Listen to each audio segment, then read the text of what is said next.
तुमने पता लगाया वो कौन है? आशी जल्दी से नीचे से इयरिंग उठाकर अपने कान में पहन लेती है और जल्दी से रेडी हो नीचे दौड़ते हुए आती है, क्योंकि आशी जानती थी कि अगर वो लेट हो जाएगी तो वो नीली आंखें वाली पूरे घर को अपने सर पर उठा लेगी। बार बार आशी जब तक नीचे नहीं आई तब तक नियारा बड़ी बड़ी ही चिल्ला रही थी। आशी को अपने सामने देख नियारा की आंखें हैरानी से फैल जाती हैं। ए फ्लैट आगे नियारा अपनी आंखें जो पहले से ही बड़ी है और बड़ी बड़ी कर आशी को विस्मय से देख रही थी। आशी ने आज लाइट येलो कलर का लहंगा, व्हाइट ब्लाउज और ऊपर येलो कलर की नेट की चुन्नी, जिसमें आशी सुबह सुबह की सूरज की किरण की तरह चमचमा रही थी।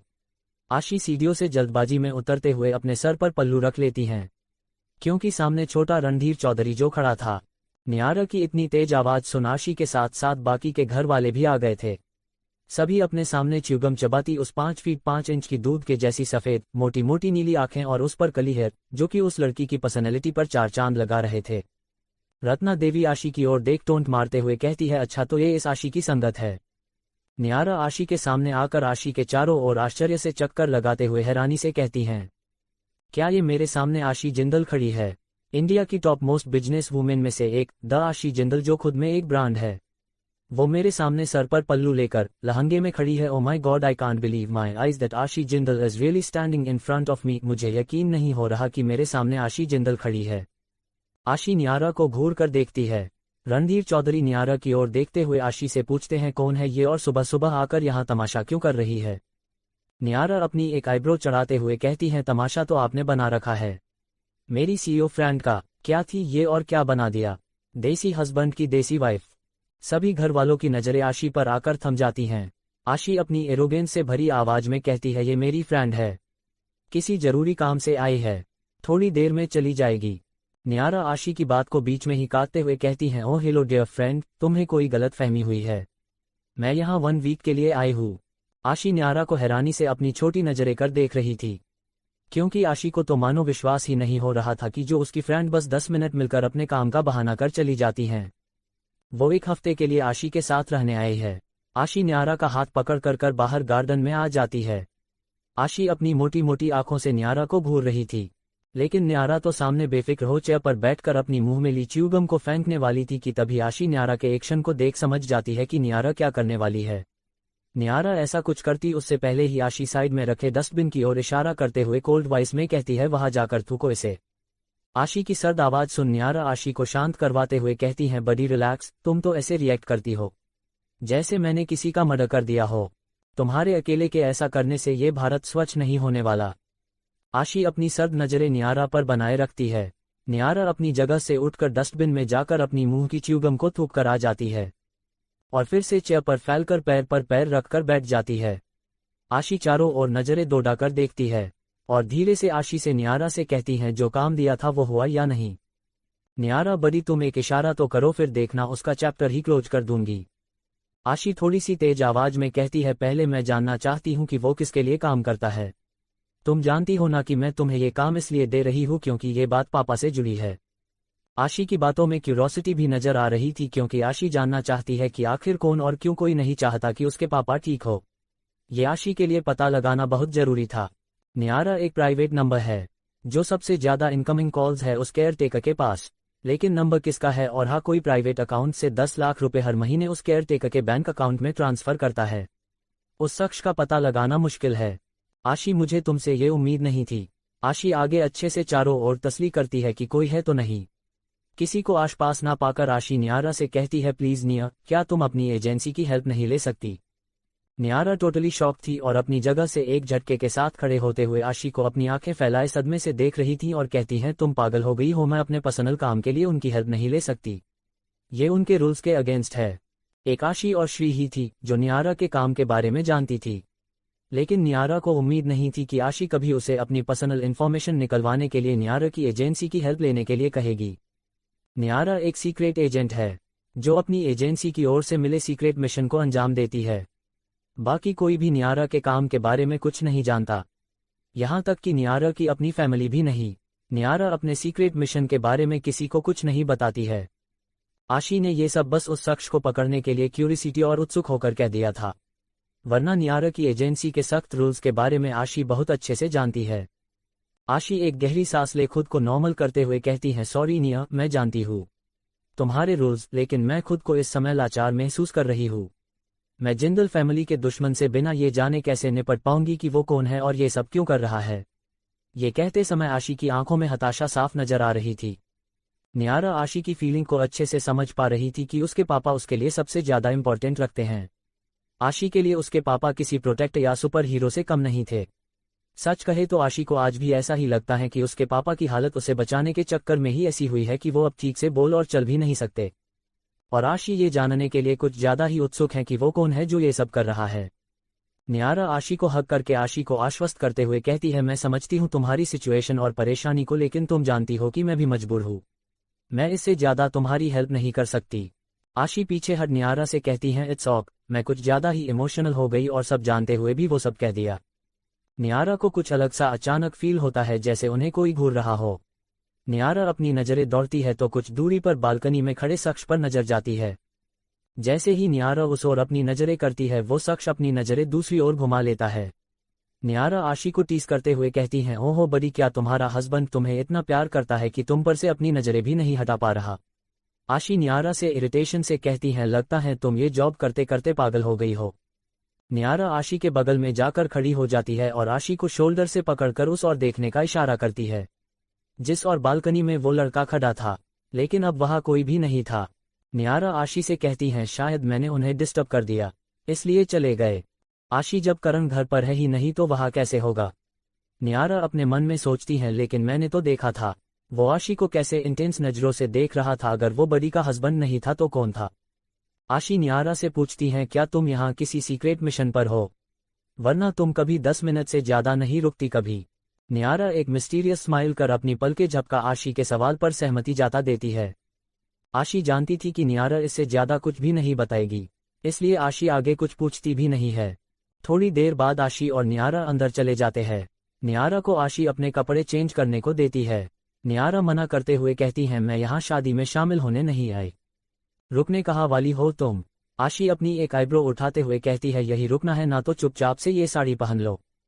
थोड़ी देर में आशी नियारा को अच्छे से साड़ी पहना देती हैं। अब तो आशी भी एक्सपर्ट हो गई थी साड़ी पहनने में। सिमरन जी आशी को बुलाने रूम में जाती हैं। सामने आशी और नियारा को देख सिमरन जी तो उन्हें देखती ही रह जाती है। येलो व्हाइट फ्लावर प्रिंट की वो साड़ी नियारा पर बहुत खिल रही थी। सिमरन जी अपनी आंख से काजल निकालकर दोनों के कान के पीछे लगा देती है। नियारा आशी के कान में धीरे से फुसफुसाती है, ये तुम्हारे हस्बैंड की मॉम है, आई मीन तुम्हारी सासू माँ। आशी नियारा की ओर देख पलके झपका देती है। नियारा आशी के कान में आगे कहती है, ओ ए बड़ी, ये तो टीवी सीरियल वाली मेलोड्रामा सास नहीं लग रही। आशी नियारा की ओर घूर कर देखती है। नियारा खामोश हो जाती हैं। सिमरन जी नियारा की मन की बात को समझ जाती है। सिमरन जी नियारा के सर पर प्यार से सहलाते हुए कहती हैं, जरूरी नहीं कि सास सास बनकर रहे। अगर बहू बेटी की तरह प्यारी हो तो उसकी माँ बनने में बुराई ही क्या है। नियारा एक सीटी बजाते हुए कहती हैं, ओहो आंटी जी, क्या डायलॉग मारा है। सिमरन जी मुस्कुराते हुए कहती हैं, चलो अब नीचे सब इंतजार कर रहे होंगे हमारा, रस्में भी तो शुरू करनी है और तुम्हें नीति का तो पता ही है ना, हाय हाय करके सारे घर को सर पर उठा लेगी। धीरे धीरे कर गांव की औरतें भी हवेली में आना शुरू हो गई थी। आदि हॉल के बीचों बीच एक चौकी पर बैठा था और एक साइड नीचे गद्दे बिछाकर महिलाएं अपने गीत गा रही थी।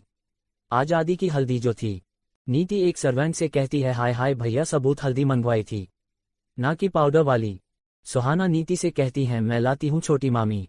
तभी सुहाना एक थाल में हल्दी की साबुत गांठें लेकर आती है और आदि के सामने नीचे उस थाल को रख देती हैं। आदि के सामने एक उखल बड़ी सा पत्थर का ओखली टाइप मूसल, एक लकड़ी का डंडा भी वहां पर रखे हुए थे।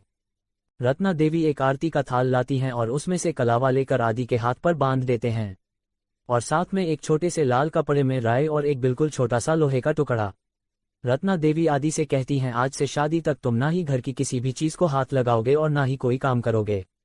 आदि मजाक में कहता है, मैं वैसे भी कौन सा घर का कोई काम करता हूँ। रत्ना देवी नीति और संदीप जी को आवाज लगाकर वहां बुलाती है और साथ सुहागन के हाथों में भी एक धागा बांध देती हैं, जैसे एक सिमरन जी, एक नीति, एक सुहाना और गांव की 3 औरतें। 7वीं बजती है तो बुआ जी अपनी तिरछी नजरों से आशी की ओर देखती है। सिमरन जी आशी से कहती हैं, चलो आशी बेटा, तुम भी बंधवा लो। आशी मना करते हुए कहती हैं, लेकिन माँ, अगर मेरी कोई अर्जेंट मीटिंग आ गई तो मुझे जाना होगा। और मैं रस्मों के टाइम पर नहीं पहुंच पाई तो। रत्ना देवी कहती हैं तुम इस घर की बड़ी बहू हो और अपनी पहली जिम्मेदारी से पीछे भाग रही हो। ये उम्मीद नहीं थी हमें तुमसे। आशी सिमरन जी की ओर देखती है। सिमरन जी पलके झपकाकर धागा बंधवाने के लिए कहती है। आशी बंधवा तो लेती है, लेकिन कहीं ना कहीं उसे ये था कि अगर कोई एजेंट कंपनी से काम आ गया तो वो दोनों जगह एक साथ मैनेज कैसे करेगी। दो दो करके वो सारी औरतें जिसके हाथ में मूसल को पकड़ हल्दी की गांठों को उसमें दलकर चोट मारती है, हल्दी को कुटती हैं। और एक एक करके सभी वो हल्दी आदि को लगाती है। एक एक करके सारी रस्में पूरी हो जाती हैं। लास्ट में संदीप जी और नीति जी आदि के बाल में दही लगाके धोते हैं और सारी रस्में पूरी हो जाती हैं। न्यारा तो ये सब देख बोर हो रही थी। अक्ष जो कि अपने कैमरे में सब शूट कर रहा था, लेकिन अक्ष के कैमरे में न्यारा का चेहरा आता है। अक्ष का सारा फोकस तो बस न्यारा पर ही आकर रुक जाता है। उस फ्लावर प्रिंट की येलो साड़ी में न्यारा को देख अक्ष का दिल तो बेकाबू हो जोर जोर से धड़कने लग जाता है। एपिसोड 92 जाकर पूछो मिस जिंदल से 6 साल पहले। रोनी का बंगलो। रोनी के रूम में चमचमाती सूरज की धूप खिड़की से होते हुए अंदर आ रही थी। रोनी धीरे धीरे अपनी आंखें खोलता है तो सबसे पहले रोनी की नजरें दीवार पर टंगी घड़ी पर जाती है। इस समय कमरे में शांति थी और बस घड़ी की टिक टिक की आवाज सुनाई दे रही थी। इस समय दोपहर के 1 बज रहे थे। रोनी जैसे ही उठने को होता है उसे महसूस होता है कि कोई उसके हाथ को पकड़ रखा है। जैसे ही रोनी देखता है तो नाज रोनी के हाथ पर ड्रेसिंग करके उस हाथ को पकड़कर नीचे बैठी बेड पर सर रखकर सो रही थी। नाज के चेहरा अलसाया हुआ, उसके गाल पर आंसुओं की बनी लाइन साफ बयां कर रही थी कि रात नाज कितना रोई होगी।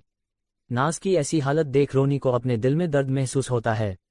रोनी को अपने दिल पर एक भारी बोझ रखा हुआ महसूस हो रहा था।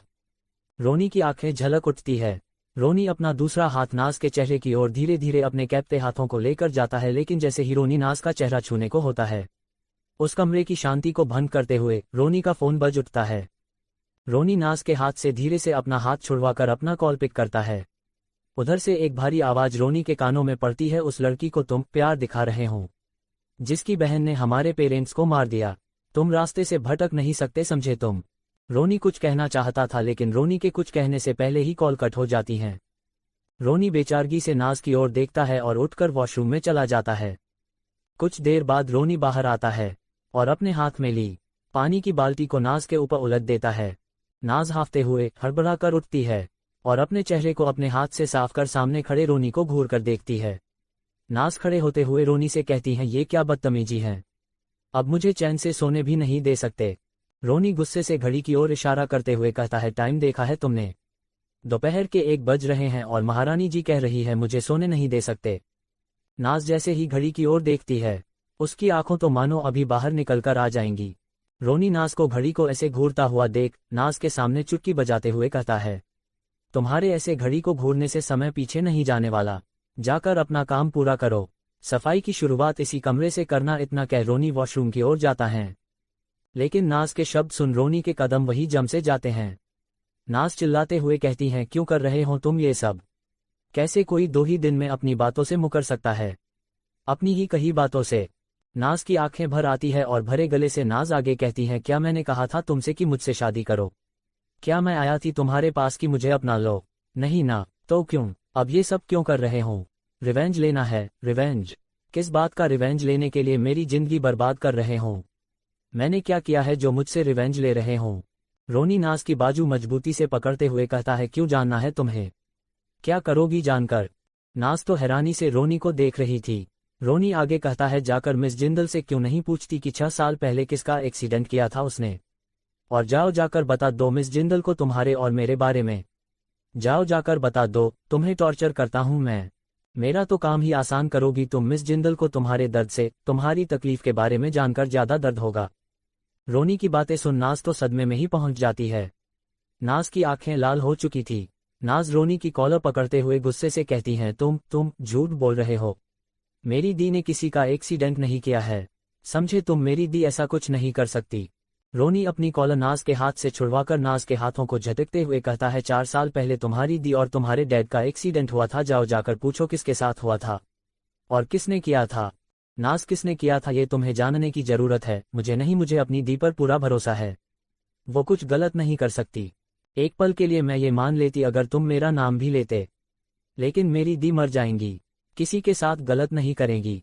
नाज थोड़ा पॉज ले आगे कहती हैं, तुम मुझे टॉर्चर करना चाहते हो ना तो करो, कितना कर सकते हो, लेकिन जिस दिन तुम गलत निकले उस दिन मैं सब सूद समेत वापस दूंगी। इतना कह नाज रूम से बाहर चली जाती है।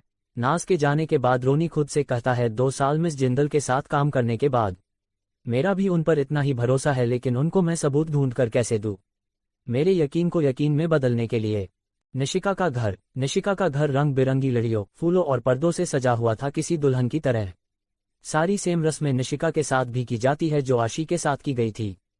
राही निशिका की नज़र उतारते हुए इशारे से कहती हैं, बड़ी प्यारी लग रही है आज मेरी नंदरानी। निशी वापस से राही की बलाई लेते हुए कहती हैं, और आप भी। रस्में पूरी होने के बाद निशी नहाने चली जाती है। राही की अपने रूम में चली जाती है। राही बालकनी में खड़ी थी।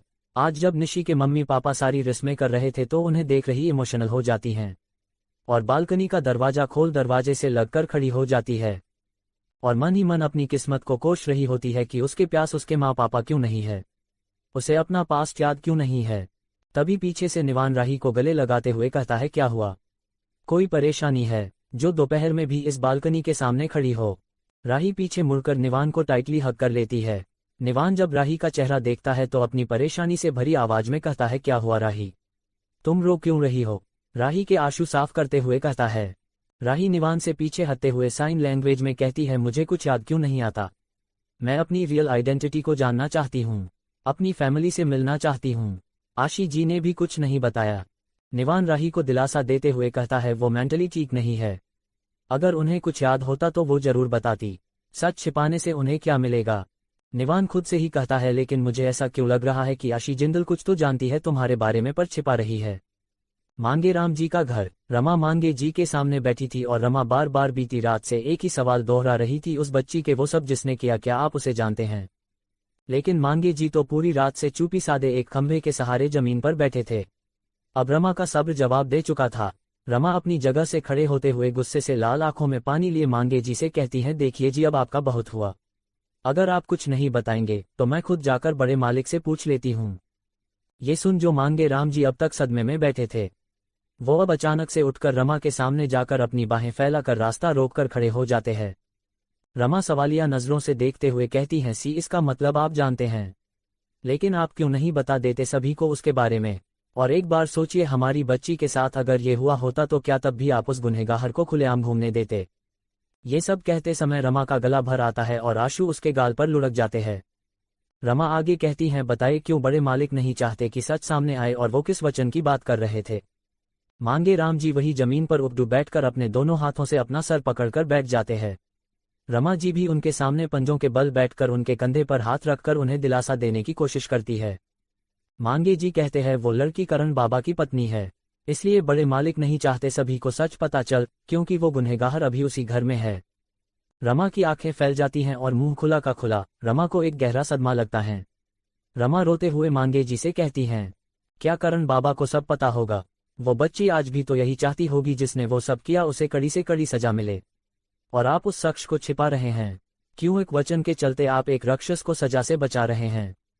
मांगे जी अपनी सफाई पेश करते हुए कहते हैं, तुम जानती हो ना कि हमारी बेटी की शादी का सारा खर्चा बड़े मालिक ने उठाया था। उस समय मैंने उन्हें वचन दिया था कि जब भी उन्हें मेरी जरूरत पड़ेगी तो मैं उनके लिए हाजिर रहूंगा। बस उस वचन के बदले 6 साल पहले उन्होंने मुझसे ये मांगा कि मैं उसके बारे में किसी को ना बताऊं। रमा गुस्से से चिल्लाते हुए कहती हैं, जी आप ऐसा कैसे कर सकते हैं। हमारी बेटी की शादी में को खर्चा लगा, उसे हम पूरी जिंदगी बड़ी हवेली में काम कर कर उतार सकते हैं, लेकिन उस बच्ची का क्या, जो दिन रात बस अपने मुजरिम को सजा दिलाने की सोचती होगी। उस बच्ची की तकलीफ क्यों नहीं दिखाई दी आपको ये वचन बड़े मालिक को देते हुए। मांगे जी आगे कुछ नहीं कह पाते। कहीं ना कहीं बात तो रमा की भी सही थी, इसलिए कहते हैं कि गुस्से में जवाब और खुशी में वचन सोच समझ कर देना चाहिए। मांगे जी जो अपनी जुबान के पक्के हैं, क्या वो अपने वचन को तोड़ेंगे। उधर हवेली में अक्ष नियारा की वीडियो शूट कर रहा था कि तभी एक जोरदार आवाज हाल में गूंजती है। सभी उस ओर देखते हैं।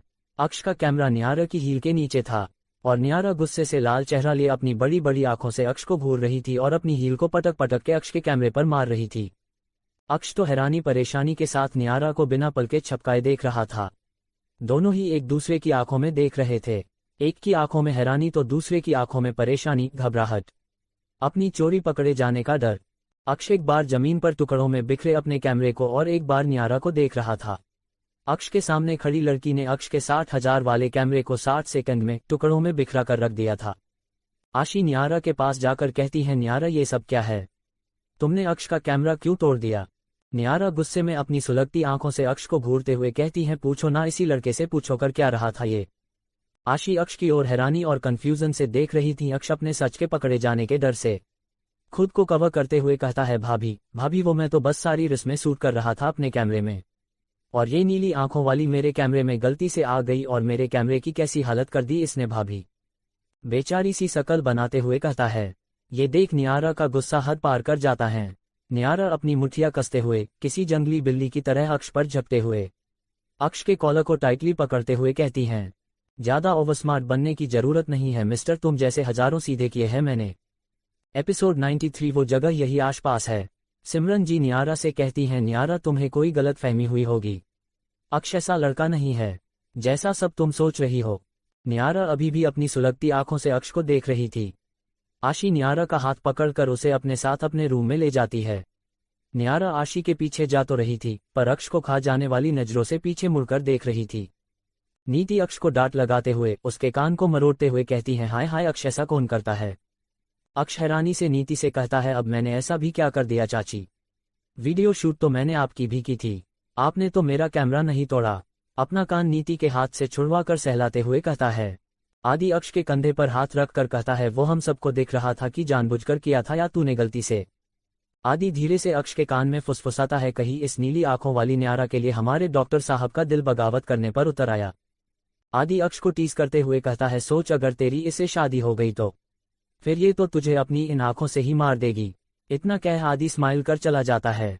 अक्ष नीति और सिमरन जी से कहता है, मैं जा रहा हूं, मैं तो अब शादी वाले दिन ही मिलूंगा, कह देना करण से। इतना कह अक्ष वहां से चला जाता है। आशी का रूम। न्यारा आशी के हाथ से अपना हाथ झटकते हुए तेज और रुड वॉइस में कहती हैं, ओहो बड़ी, तुम मुझे यहाँ खींच कर क्यों ले आए? अभी उस लड़के की अकल ठिकाने लगाती मैं। अक्ष नाम है उसका, आशी कहती हैं। जो भी हो उसकी हिम्मत कैसे हुई मेरी वीडियो शूट करने की? न्यारा अपनी कोल्ड वॉइस में कहती हैं। आशी न्यारा की बाजू रब करते हुए कहती हैं, एक गहरी सांस ले और नॉर्मल कर खुद को।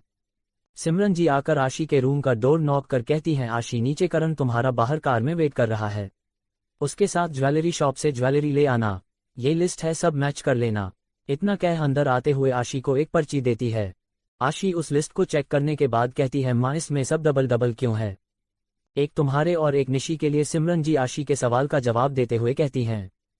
आशी हिचकते हुए मना करती है, माँ पर मैं तो ज्वेलरी नहीं पहनती। तो क्यों आप मेरे लिए ज्वेलरी पर खर्च कर रही है?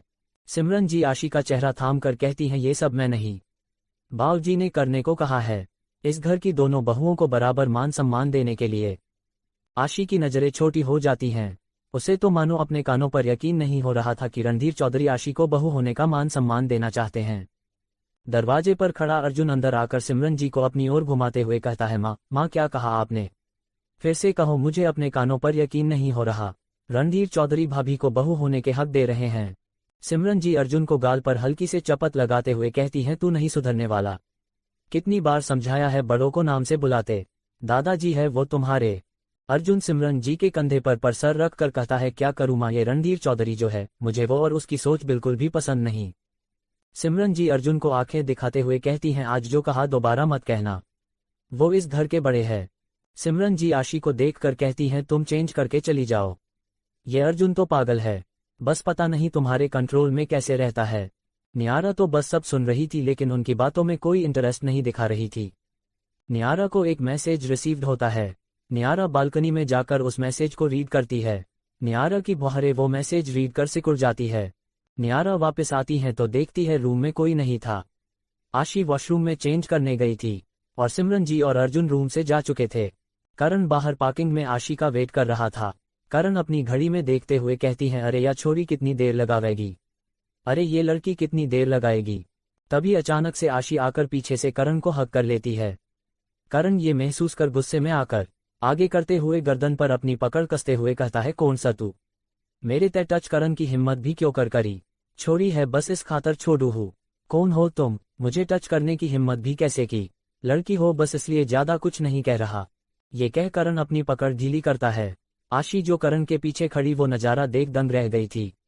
आशी ने अभी क्या हुआ वो नहीं देखा था। आशी को समझ नहीं आ रहा था कि करण नियारा की गर्दन क्यों पकड़कर खड़ा है। जल्दी से तेज कदमों से चलते हुए आगे आती है और करण का हाथ नियारा की गर्दन पर से छुड़वाते हुए कहती है, करण ये क्या कर रहे हो मेरी फ्रेंड के साथ। जैसे ही करण ये सुनता है कि ये आशी की फ्रेंड है तो अपना हाथ झटक कर एक जोरदार पंच कार को मारता है।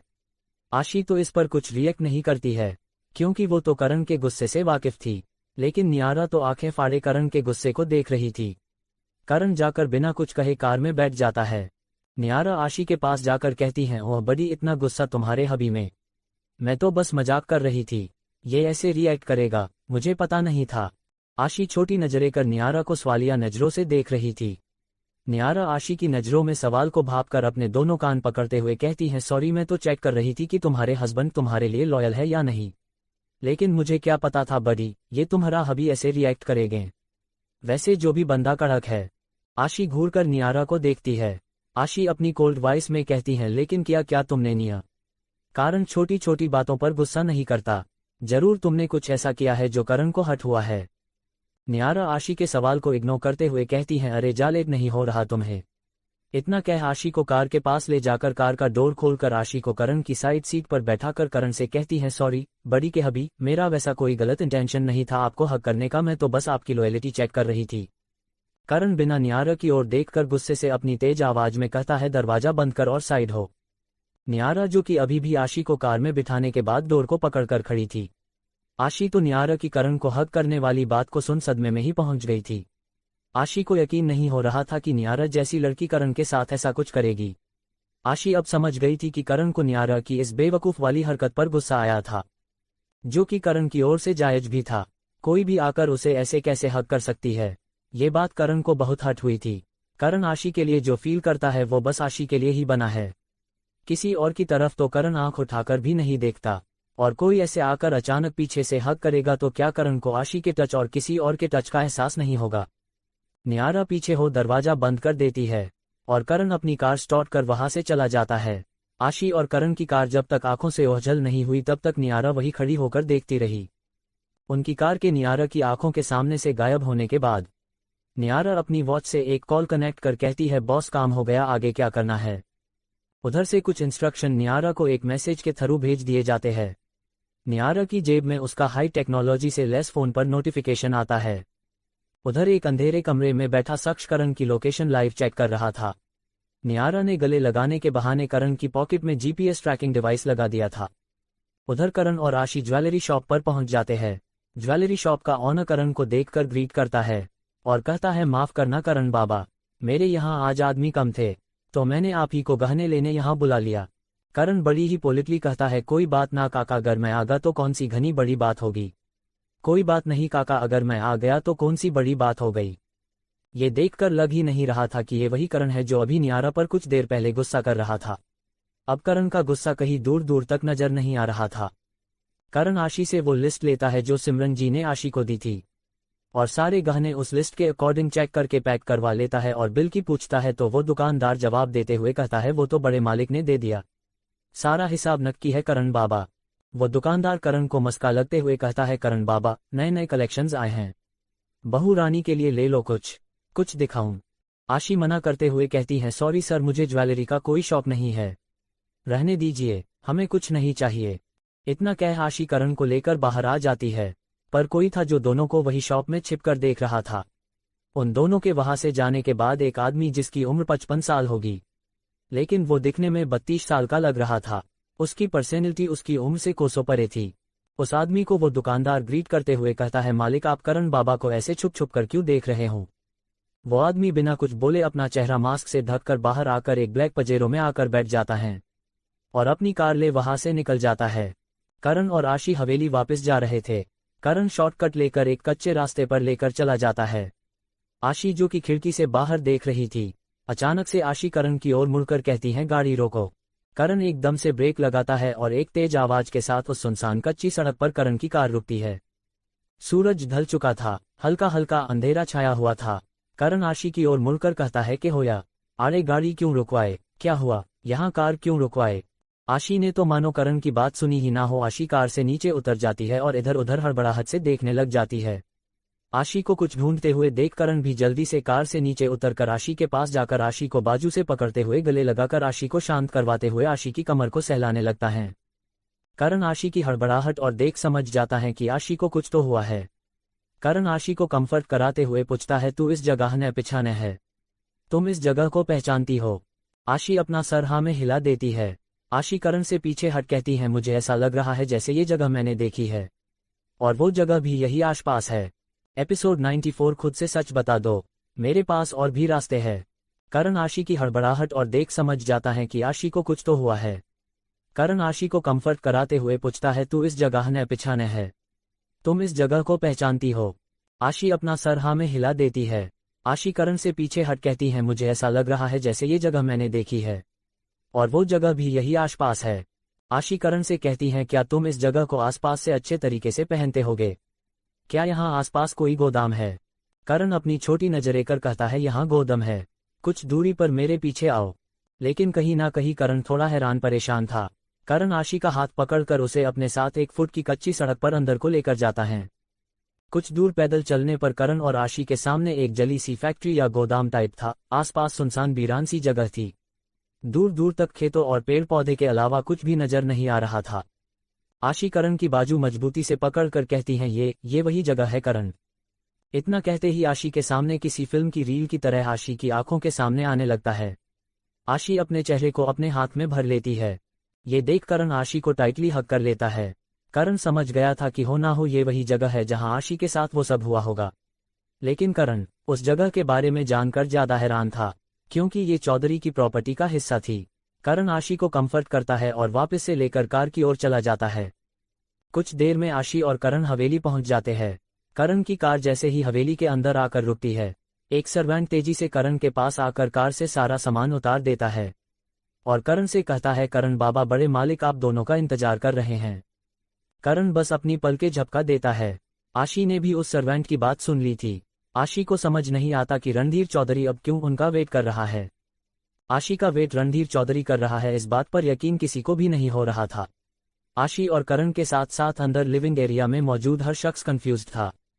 नीति सिमरन जी से चूहे की तरह एकदम धीमी आवाज में कहती है, हाय हाय जेठानी जी, अब आशी ने क्या कर दिया?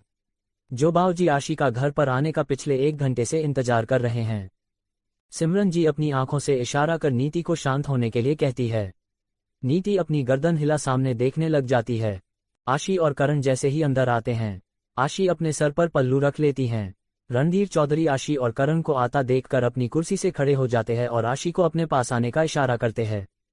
आशी एक बार करण की ओर देखती है और एक बार सिमरन जी की ओर। सिमरन जी आंखों ही आंखों में आशी को आगे जाने को कहती हैं। आशी रणधीर चौधरी के सामने जाकर खड़ी हो जाती हैं। रणधीर चौधरी अपने पीछे खड़े नौकर की ओर इशारा करता है। ये वही नौकर था जो करण की कार से सारी ज्वेलरी उतार कर लाया था। वो नौकर सारी ज्वेलरी पैकेट से बाहर सारे बॉक्सेस को सामने टेबल पर रखकर पीछे हट जाता है। रणधीर चौधरी सिमरन जी की ओर इशारा करते हैं। सिमरन जी आगे आकर उन सारी ज्वेलरी को 2 हिस्से में कर देती है और एक हिस्सा के ज्वेलरी बॉक्स आशी को सामने ले जाकर खड़ी हो जाती हैं।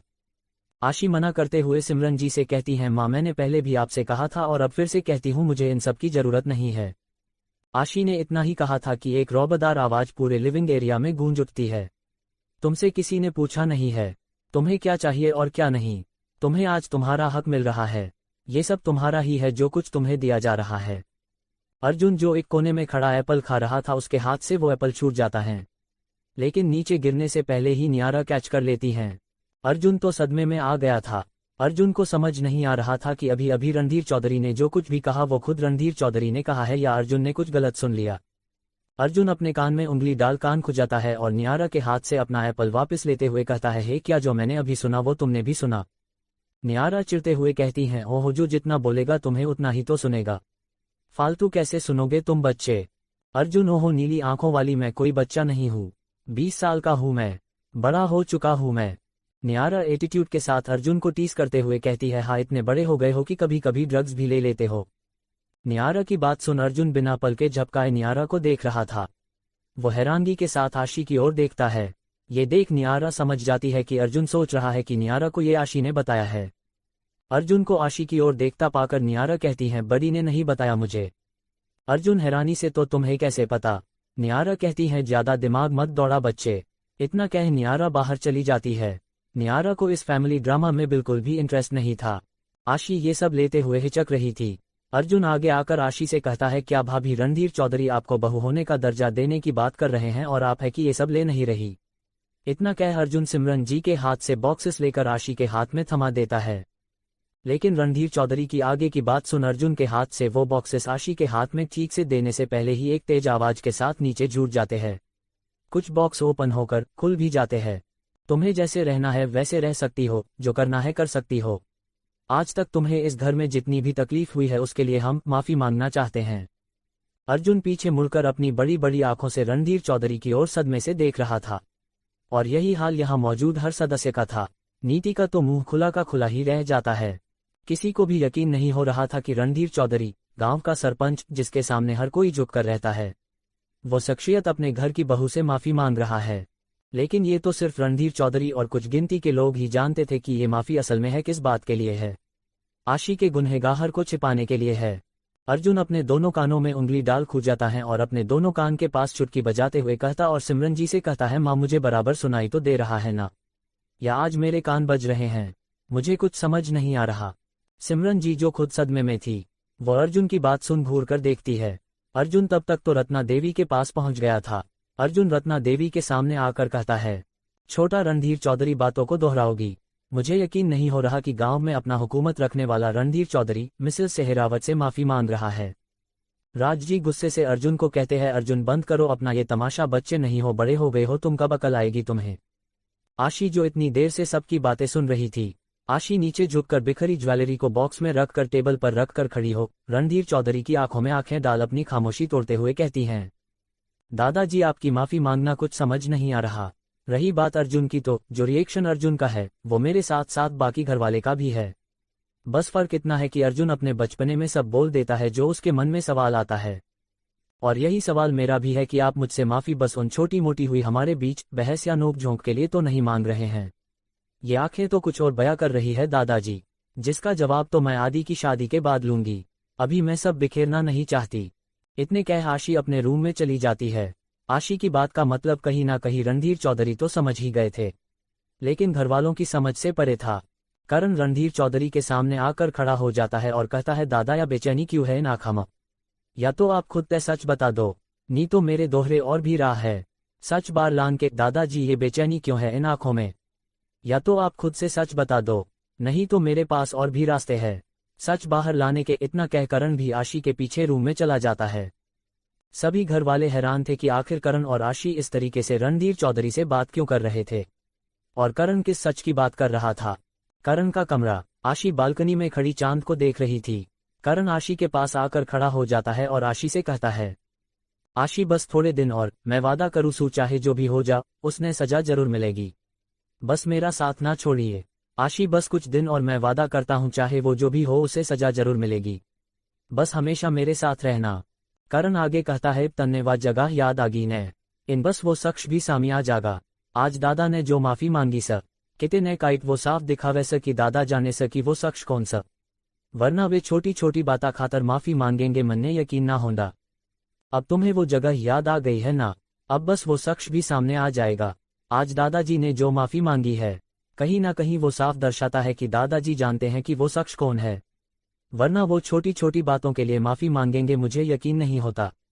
कोष्टक। आशी अपना सर हाँ में हिलाकर करण के सीने पर सर रखकर कहती है, कितनी अजीब किस्मत की पहेली है। मेरे साथ वो सब चौधरी एस की प्रॉपर्टी में ही हुआ, और आज मैं इसी घर की बहू हूँ। मेरी किस्मत मुझे घुमा फिराकर यही ले आए। तू नू क्यों कोनी सोचती कि यहाँ इसलिए इस घर में आई सर क्योंकि तन्ने तेरे मुजरिम तय सजा दिलानी सर। तुम ये क्यों नहीं सोचती कि तुम यहाँ इसलिए आए हो, तुम्हें अपने मुजरिम को सजा दिलानी है। करण कहता है और आशी को टाइट हक कर लेता है। उधर नीचे सभी रणधीर चौधरी को हैरानी से देख रहे थे। सभी की आंखों में सवाल रणधीर चौधरी साफ देख पा रहे थे। अपनी छड़ी को पटकते हुए अपने रूम में चले जाते हैं। नीति संदीप जी से कहती हैं, हाय हाय आदि के पापा ये सब क्या हो रहा है, कुछ समझ ही नहीं आ रहा।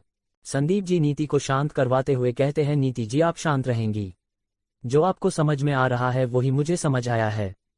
सिमरन जी राजको के पास जाकर उनकी बाजू को मजबूती से पकड़कर कहती हैं, क्या आप जानते हैं करण और आशी किस बारे में बाबूजी से पूछ रहे थे? राज जी अपना सर ना में हिला देते हैं। रत्ना भी साहिल को खींचकर अपने साथ अपने रूम में ले जाती है। सुहाना बिना को रिएक्शन दिए अपने रूम में चली जाती है। एपिसोड 95 क्या आपकी लव मैरिज है। आशी अपने रूम में सो रही थी। अचानक से नींद में ही आशी को महसूस होता है कि कोई आशी के ऊपर झुककर खड़ा है। आशी अपनी धीरे धीरे आंखें खोलती हैं तो सामने कोई नहीं था। आशी दूसरी ओर करवट बदल कर सो जाती है, लेकिन आशी को फिर से महसूस होता है कि कोई आशी की ओर अपना हाथ बढ़ा रहा है। आशी अचानक से झटके से अपनी आंखें खोलती है। सामने का नजारा देख आशी की आंखें फैल जाती हैं और आशी चीखने को होती है। तभी सामने खड़ा शख्स आशी के मुंह पर हाथ रख देता है। कुछ समझ पहले करण का कमरा। आशी करण से कहती है, तुम्हें इतना यकीन क्यों है कि दादाजी उस इंसान को जानते हैं। करण जवाब देते हुए कहता है, जब तू बुआ ने सब बतावे थी, जब दादा ने भी सारी बात सुनी थी, और इब्नू अचानक एकदम तय माफी मांगना, ये जाहिर करता है कि दादा सब जाने सब। जब तुम बुआ जी को सब बता रही थी तब दादाजी ने भी हमारी बातें सुनी थी। अब ऐसे अचानक तुमसे माफी मांगना, ये जाहिर करता है कि दादाजी सब जानते हैं। कोष्टक। करण आशी को बालकनी से लेकर आता है और बेड पर बैठा देता है। तभी रूम के दरवाजे पर नॉक होता है। दरवाजे पर राज जी, सिमरन जी, आदि, नीति, संदीप जी और अर्जुन खड़े थे। उन सभी को कमरे में देख आशी और करण दोनों ही हैरानी से एक दूसरे को देख रहे थे। वो सभी एक एक करके रूम के अंदर आ जाते हैं। आशी बेड से उठकर करण के बगल में आकर खड़ी हो जाती हैं। सिमरन जी आशी के सर पर प्यार से हाथ फेरते हुए कहती हैं, तुम दोनों नीचे किस बारे में बात कर रहे थे। अभी की सवालिया नजरें आशी और करण पर रुकी हुई थी। आदि कहता है, भाई भाभी आप दोनों नीचे किस सच के बारे में बात कर रहे थे। आशी अभी भी करण को देख रही थी। करण आंखों ही आंखों में इशारा करते हुए हौसला रखने को कहता है। करण सभी को बताता है, माँ चाचू आप दोनों तो जानो हो कि 6 साल पहला आशी की गलिया जो कीम भी हो या उस 12 मत। माँ चाचू आप दोनों तो जानो हो कि 6 साल पहले आशी के साथ जो कुछ भी होया था। राज जी और सिमरन जी अपना सर हाँ में हिला देते हैं, लेकिन संदीप जी, नीति और आदि को समझ नहीं आ रहा था कि करण किस बारे में बात कर रहा है। वो तीनों कंफ्यूजन से बाकी सभी को देख रहे थे। नीति आगे करण के कुछ कहने से पहले ही जल्दबाजी दिखाते हुए कहती है, हाय हाय करण मुझे कुछ समझ नहीं आ रहा, तुम क्या और किस बारे में बात कर रहे हो। करण आशी की ओर देखता है। आशी इशारे से करण को सच बताने को कहती हैं। करण आशी का इशारा पा आशी के साथ जो कुछ भी 6 साल पहले हुआ था वो बता देता है। कमरे में सन्नाटा पसर चुका था। वो सच जानने के बाद सभी की आंखें नम और गुस्से से लाल थी। तभी अर्जुन आशी से कहता है, लेकिन भाभी इन सब का और रणधीर चौधरी का कोई कनेक्शन है। करण कहता है, शायद सजैदे वो आज आशी तय माफी मांगे थे। शायद है, तभी वो आज आशी से माफी मांग रहे थे। राज जी हैरानी से कहते हैं, लेकिन बाबूजी का माफी मांगना और 6 साल पहले जो हुआ उसका क्या कनेक्शन है। करण वो सब 6 साल पहला अपना गोदाम में होया था, जिसमें 6 साल पहला आग लाग गई थी और आज लग वो रेनोवेट करवा के खोला भी ना गया। वो सब 6 साल पहले हमारे गोदाम में ही हुआ था, जिसमें 6 साल पहले आग लग गई थी और आज तक वो फिर से रेनोवेट करवा कर खोला भी नहीं गया। ये सुन तो सभी और भी ज्यादा हैरान थे और एक दूसरे का मुंह देख रहे थे। संदीप जी कहते हैं, ये क्या कह रहे हो, हमारे गोदाम में जहाँ 6 साल पहले आग लगी थी। करण, हाँ छोटे चाचू, एर हो ना हो दादा जाने से कि वो सब किसने करा सक। एर वे उसने सजा तय बचवे भी है। हाँ छोटे चाचू, और हो ना हो दादाजी जानते हैं कि वह सब किसने किया था और वह उसे सजा से बचा रहे हैं। सिमरन जी कहती हैं, ये क्या कह रहे हो करण, बाबूजी ऐसा क्यों करेंगे। वो तो पंचायत में भी जाति धर्म से परे होकर सच के लिए इंसाफ करते हैं। शायद तुम दोनों को गलतफहमी हुई हो, बाबूजी भला ऐसा क्यों करेंगे। अर्जुन जो अब तक सब चुपचाप से सुन रहा था, वो आशी के पास जाकर कहता है, ये कोई गलतफहमी नहीं है। देखा ना आज आप सभी ने, आज उस रणधीर चौधरी ने भाभी से माफी मांगी। ये उनके असूलों के खिलाफ है। फिर भी अगर उन्होंने माफी मांगी है तो जरूर जो भाभी। और अर्जुन थोड़ा पौज ले आगे कहता है, करण कह रहे हैं वो सब सच होगा। नीति कंफ्यूजन से अपने बाल खुजाते हुए कहती हैं, हाय हाय अर्जुन, लेकिन बाबूजी ऐसा क्यों करेंगे, किसे बचा रहे हैं वो। आदि आशी से कहता है, भाभी अगर आपको इस शख्स के बारे में कुछ भी याद है तो मुझे जरूर बताइएगा, मैं जरूर आपकी हेल्प करूंगा। करण कहता है, यो हमने बेरा लाना सब, यही हमें पता लगाना है। अर्जुन कहता है, भाभी आप वो टैटू दिखाओ, शायद हम सब में से कोई उस टैटू को पहचानता हो। अगर वो खड़ूस रणधीर चौधरी अगर किसी को बचा रहा है तो जरूर ही किसी ने तो वो टैटू भी कभी देखा होगा। आदि अर्जुन की बात पर सहमत कर कहता है, हाँ भाभी आप वो टैटू मुझे दिखाई, शायद मैं अपने लिंक यूज कर आपकी कोई हेल्प कर सकूं। राज जी खामोशी से किसी गहरी सोच में खोए थे। आशी अर्जुन और आदि से कहती हैं, मैं वो सुबह मिसेस जिंदल से कहकर मंगवा लूंगी। अब आप सब नीचे चलकर डिनर कर लीजिए। तभी दरवाजा नॉक होता है। दरवाजे पर सुहाना अन्वी को लेकर खड़ी थी। सभी उस ओर देखते हैं तो सुहाना हैरानी जताते हुए पूछते हैं, आप सब यहाँ क्या कर रहे हैं? मैं आप सभी को आपके रूम में ढूंढ कर आ गई। नीचे माँ जी डिनर के लिए आप सभी को बुला रही है। सुहाना सबकी आंखों में एक बेचैनी और दर्द देखती है तो कंफ्यूजन से पूछती है, घर में शादी का माहौल है और आप सबके चेहरे खुशी के मौके पर भी इतने मुरझाए हुए क्यों हैं? नीति कहने के लिए अपना मुंह ही खोलती है कि सिमरन जी नीति जी के कुछ कहने से पहले ही कहती है, अरे कुछ नहीं बेटा, बस आशी की तबीयत ठीक नहीं है, उस बारे में पूछ रहे थे। तुम चलो हम सब आते हैं। सुहाना जैसे ही नीचे जाने के लिए मुड़ती हैं, करण आवाज लगाकर सुहाना को रोकते हुए कहता है, अरे भाभी महारे धोरे आप थोड़ी देर बैठो, बात करो, जब देखो काम में लागे रहो आप। भाभी अरे आप थोड़ी देर हमारे साथ बैठिए, बातें कीजिए, जब देखो आप तो काम में ही बिजी रहती है। आशी समझ जाती है कि करण ये सब सुहाना से बातों ही बातों में सच निकलवाने के लिए कह रहा है। आशी के डाउट को क्लियर कर सच का पता लगाना कि साहिल आशी को सच में टॉर्चर तो सुहाना को अगर टॉर्चर करता है तो वो लोग मिलकर सुहाना के लिए स्टैंड लेंगे। बाकी सब बड़े चले जाते हैं। बस रूम में अर्जुन, आदि, सुहाना, आशी और करण बचते हैं। करण कहता है, चलो गेम खेलते हैं। ट्रूथ एंड डरे, लेकिन इसमें कोई डरे नहीं होगा, बस सवाल पूछे जाएंगे, आपको जवाब सही सही देना होगा। आदि और अर्जुन ये समझते हैं कि करण आशी का माइंड डाइवर्ट करने के लिए कर रहा है, इसलिए वो भी करण की बात से अग्री करते हैं।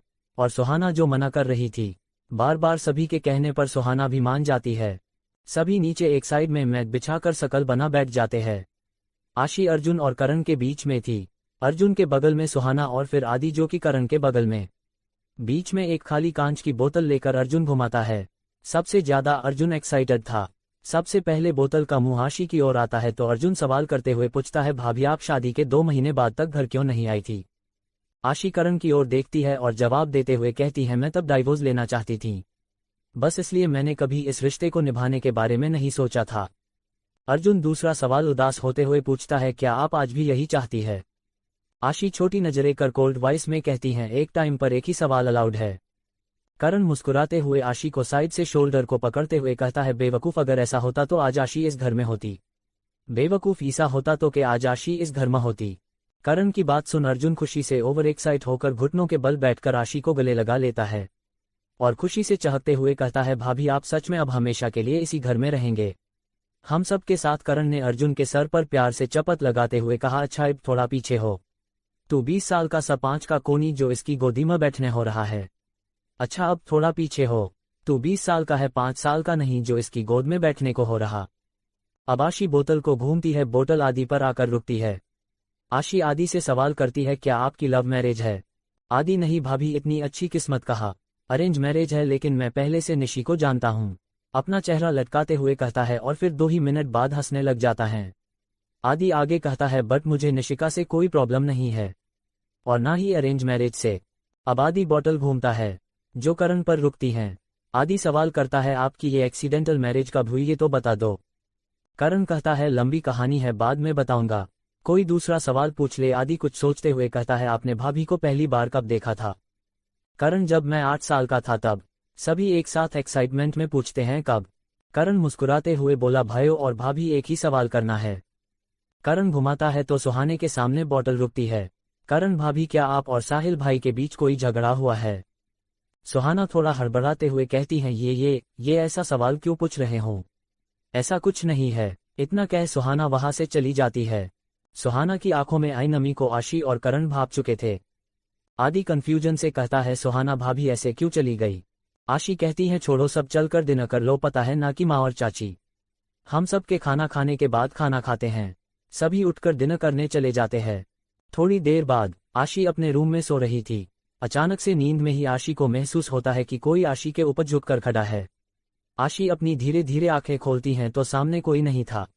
आशी दूसरी ओर करवट बदल कर सो जाती है, लेकिन आशी को फिर से महसूस होता है कि कोई आशी की ओर अपना हाथ बढ़ा रहा है। आशी अचानक से झटके से अपनी आंखें खोलती है। सामने का नजारा देख आशी की आंखें फैल जाती हैं और आशी चीखने को होती है। तभी सामने खड़ा शख्स आशी के मुंह पर हाथ रख देता है। आशी स्ट्रगल करती है खुद को छुड़वाने की, लेकिन आशी की ताकत सामने वाले की धूल के बराबर भी नहीं थी। आशी करण की साइड नजरें घूमती है तो वहां करण नहीं था। आशी अपनी हिम्मत जुटा स्ट्रगल तेज कर देती है। हल्का सा आशी के नाक से उस आदमी का हाथ नीचे को होता है तो आशी उसके हाथ पर अपने दांत से काट लेती है। आशी के काटते ही वो शख्स अपना हाथ हटा लेता है और पकड़कर सहलाने लगा। आशी के मुंह से हाथ हटते ही आशी एक गहरी सांस ले जोर से करण चिल्लाती है। एपिसोड 96 कोई मेरे रूम में आया था, तुम्हें भरोसा है ना। अब आगे। करण छत पर अपनी ही सोच में गुम था। राजजी पीछे से आकर करण के कंधे पर हाथ रखते हैं। राजजी भी थोड़े से परेशान नजर आ रहे थे। करण पीछे मुड़ राजजी से कहता है, चाचू आप आए यहाँ। राजजी हल्की हंसी हंसते हुए कहते हैं, ये तो मुझे भी तुमसे पूछना चाहिए। तुम ये सोच रहे हो ना कि बाबूजी किसे और क्यों बचा रहे हैं। राजजी धीमी आवाज में कहते हैं, तुम्हें कुछ बताना चाहता हूँ। मुझे पूरा यकीन नहीं है कि वो तुम्हारी हेल्प कर पाएंगे या नहीं। आप किसकी बात करो हो चाचू। करण पूछता है। मांगेराम जी, वो उस समय गोदाम के केयरटेकर थे। गोदाम को सुबह खोलना, रात को बंद करने का काम उन्हीं का था। उस आग के बाद उन्हें 2 दिन पहले हवेली में देखा गया है। तो मुझे लगता है कि वह कुछ ना कुछ जरूर जानते हैं। तभी आशी की एक चीख सुनाई देती है। करण और राजजी दोनों ही आशी की आवाज सुन थोड़े परेशान हो जाते हैं। करण तो अपनी फुल स्पीड में भागता हुआ अपने रूम की ओर जाता है। आशी जैसे ही तेज करण चिल्लाती है तो आशी के सामने कोई नहीं था। आशी हैरानी से पूरे रूम में चेक करती है, लेकिन कोई भी नहीं था। आशी को समझ नहीं आता कि वो इंसान कैसे अचानक से एक ही सेकंड में मिस्टर इंडिया बन गया। अभी तो यही था, पलक झपकते ही गायब हो गया। आशी परेशानी से इधर उधर देख रही थी, पर कहीं कोई भी नजर नहीं आता। करण भी तब रूम में आ जाता है। करण जैसे ही रूम में जाता है तो आशी करण को देख करण को जाकर गले लगा लेती है। आशी और करण दोनों ही गहरी गहरी सांस ले रहे थे। करण तेज भाग कर आया था इसलिए, और आशी का मुंह दबोच वो शख्स तो ऐसा आया था जैसे आज आशी को मार कर ही दम लेगा। आशी खुद को नॉर्मल कर करण के सीने पर मारते हुए कहती है, कहाँ गए थे मुझे अकेला छोड़कर। करण आशी के बालों को सहलाते हुए कहती है, यो छोड़नू, बता तू चिल्लाई क्यों। ये छोड़ो, अब ये बताओ तुम चिल्लाई क्यों। पीछे से राजजी भी अंदर आते हुए हाफते हुए कहते हैं, हाँ बेटा ये बताओ कि तुम चिल्लाई क्यों। आशी और करण पीछे पलट कर देखते हैं तो राजजी के पीछे पूरा परिवार खड़ा था। रणधीर चौधरी भी थे। आशी करण से पीछे हटकर कहती हैं, वो पापा जी, कमरे में कोई आया था, वो मुझे मारने की कोशिश कर रहा था। रत्ना देवी कहती हैं, सपना देखा होगा, और आधी रात को पूरे घर को चिल्लाकर उठा दिया। आशी करण की ओर देखकर कहती हैं, वो सपना नहीं था, सच था। वो मास्क पहना आदमी मेरे मुंह पर हाथ रखकर मेरी सांसें रोक मुझे मारने की कोशिश कर रहा था। रणधीर चौधरी अपनी आवाज में सख्ती लाते हुए कहते हैं, तुम सपने देखकर डर रही हो और साथ में हम सभी को डरा रही हो। आशी आगे रणधीर चौधरी की ओर जाते हुए एक फेक स्माइल करते हुए कहती है, सच में मैं डरा रही हूँ। आपको मेरी इतनी फिक्र कब से होने लग गई है दादाजी, जो मेरी चीखने की आवाज सुन आपको डर लग रहा है। आशी थोड़ा पॉज लेकर आगे कहती हैं, या आपको डर इसलिए लग रहा है जिसे आप बचा रहे हैं वो तो नहीं आ गया, कहीं मैंने उसका चेहरा तो नहीं देख लिया। डर तो आपको उस बात का लग रहा है, सही कह रही हूं ना मैं। रणधीर चौधरी अपनी छड़ी पटकते हुए बिना कुछ कहे वहां से चले जाते हैं। आशी बाकी सभी से कहती हैं, सॉरी मेरे कारण आपको प्रॉब्लम हुई, आप सभी जाकर आराम कीजिए, मैं ठीक हूँ। एक एक कर सभी वहां से अपने अपने रूम में चले जाते हैं। रत्ना देवी का कमरा। रणधीर चौधरी गुस्से से रत्ना देवी को घूर रहे थे। रणधीर चौधरी जोर से अपनी छड़ी पटकते हुए कहते हैं, रत्ना तुम्हारे बेटे को कितने मौके दूं मैं, उसके सबसे बड़े गुनाह को छिपाकर मैं खुद की नजरों में गिर चुका हूं, और जैसे ही ये सच बाहर आएगा ये घर बिखर कर रह जाएगा। मैं जो सबके साथ न्याय करता हूं, मैं कटघरे में खड़ा हो जाऊंगा। क्या जवाब दूंगा मैं आशी और करण के सवालों का। मेरा ये छोटा सा घर बिखर कर रह जाएगा। तुम्हें लगता होगा आशी ने सपना देखा है, लेकिन वो सच कह रही है। मैं नोटिस कर रहा हूं आजकल तुम्हारा बेटा जिन नजरों से आशी को देख रहा है वो छिपी नहीं है मुझसे। तुम्हें क्या लगता है इस बार अपने रिश्ते की दुहाई देकर तुम अपने बेटे को बचा पाओगी? हरगिज नहीं। मैं अपनी बेटी के आंसुओं से पिघल गया था, लेकिन वो नहीं पिघलेगी जिसके साथ उसने वो सब किया है। मुझसे कोई उम्मीद मत लगाकर रखना इस बार। रत्ना देवी आंखों में आंसू लिए वही जमीन पर बैठ अपना सर पकड़ लेती है। करण का कमरा। आशी करण से कहती है, तुम्हें तो यकीन है ना मुझ पर, मैं सच कह रही हूँ। सच में कोई कमरे में आया था। करण मैंने कुछ कहा तुमसे? आशी अपनी नजरें उठा करण को देखती है। करण आगे कहता है, क्या तुमने कोई खास निशानी या ऐसा कुछ देखा जिससे हम उसे पहचान सके? आशी अपनी गर्दन ना में हिला देती है। आशी को अचानक से याद आता है कि उस शख्स के हाथ पर आशी ने काटा था। आशी करण से कहती है, मैंने उसके हाथ पर काटा था तो शायद निशान बन गया हो। आशी खुद ही कंफ्यूज्ड थी कि सच में कोई निशान होगा भी या नहीं। आशी पूरी तरीके से श्योर नहीं थी। दूसरी ओर एक लड़की को दिखाया जाता है जिसके सर पर कैप और चेहरे पर मास्क था। वो एक साथ 8 से 10 गुंडों से भीड़ रही थी। उनके हर वार का पलटकर जवाब दे रही थी। उन सभी को अकेले ने ही धूल चटा दी थी। एक एक कर सभी को जमीन पर ढेर कर दिया था। वो लड़की एक गुंडे से लड़ रही थी, तभी नीचे से एक गुंडा खड़े होकर अपनी जेब में से चाकू निकालकर उस लड़की पर हमला कर देता है। लेकिन वो लड़की पलट जाती है। वो चाकू उस लड़की की बाजू पर लग जाता है और उस लड़की का खून बह जाता है। लेकिन फिर भी वो अपने जख्म को इग्नोर कर इन सभी गुंडों से अपनी पूरी ताकत के साथ लड़ रही थी। उस लड़की ने अभी भी लड़ना नहीं छोड़ा था। नीचे गिरने के बाद भी वो गुंडे उठ उठकर वापस से लड़ रहे थे। उस लड़की का खून काफी ज्यादा बह गया था। अब उसे सब धुंधला दिखना शुरू हो गया था। वो अपनी वॉच में एक बटन को प्रेस कर कहती है, आई नीड बैकअप। इतना कह उसकी आंखों के सामने धुंधलापन बढ़ जाता। वो लड़की उन गुंडों से अब उनकी कदमों की आहट, सांसें की आवाज से पहचान कर उनके साथ अभी भी लड़ रही थी। कुछ देर लड़ने के बाद वो लड़की उन्हें चकमा देकर निकल जाती है। वो लड़की भागकर मेन रोड पर आ जाती है। सामने से आ रही गाड़ी के सामने वो लड़की वही सड़क पर बेहोश हो जाती है। उस कार का ड्राइवर अचानक से कार के सामने लड़की के आने से ब्रेक लगा देता है। एक तेज आवाज के साथ वो गाड़ी ठीक उस लड़की के सामने आकर रुकती है। कार से ड्राइवर सीट से एक लड़का उतरकर जल्दी से उस लड़की के पास जाकर उसे चेक करता है। जैसे ही वो लड़का उस लड़की का चेहरा अपनी ओर पलटता है, उसकी नीली आंखों को देख हैरानी के साथ कहता है, नियारा। इतना कह उसका मास्क उतार देता है। सच में वो लड़की नियारा ही थी। वो लड़का जल्दी से उस लड़की को अपनी गोद में उठाकर कार में पिछली सीट पर लेटा देता है और कार की ड्राइविंग सीट पर बैठकर कार हॉस्पिटल की ओर मोड़ देता है। नेक्स्ट डे आजादी और निशिका का संगीत था।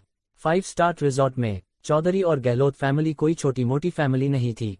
सिमरन जी आशी को आवाज लगाते हुए कहती हैं, आशी बेटा थोड़ा जल्दी करो वरना हमें लेट हो जाएगा। आशी सीढ़ियों से उतरते हुए कहती हैं, माँ मैं आ गई। सिमरन जी आशी को देखती है तो बस देखती ही रह जाती है। आशी ने आज स्काई ब्लू कलर का लहंगा पहना हुआ था। आशी की खूबसूरती को चार चांद लगा रहा था। आशी की मांग में सिंदूर, गले में करण की चैन जो आशी के लिए उसका मंगलसूत्र था, मैचिंग चूड़ियां, गले में बिल्कुल हल्का सा ड्रेस से मैचिंग गले से चिपका हुआ नेकलेस। आशी सिमरन जी के सामने आकर कहती है, क्या हुआ माँ, आप मुझे ऐसे क्यों देख रही है। सिमरन जी आशी की बलाए ले आशी से साइड में थूथकारते हुए कहती हैं, कहीं मेरी ही टोक मेरी बच्ची को ना लग जाए, बिल्कुल एंजल लग रही हो आसमान से आई हुई। रत्ना देवी चिढ़ते हुए कहती हैं, सर पर बैठा लो इसे अपने। रत्ना देवी तो इस बात से भी चिढ़ी हुई है कि जिस दिन आशी को साहिल के बारे में पता चला उस दिन आशी साहिल को सजा जरूर दिलवाएगी। और इस बार तो साफ साफ रणधीर चौधरी ने भी किसी की मदद और दया के लिए मना कर दिया है। 6 साल पहले तो रणधीर चौधरी अपनी बेटी के आंसुओं को देख पिघल गए थे, लेकिन इस बार वो अपनी बेटी का साथ नहीं देने वाले थे। सिमरन जी बड़े ही प्यार से कहती हैं, दीदी अगर ये सर पर चढ़ना है तो मैं अगर मेरी खुद की बेटी भी होती तो उसे भी ऐसे ही सर पर बैठा कर रखती।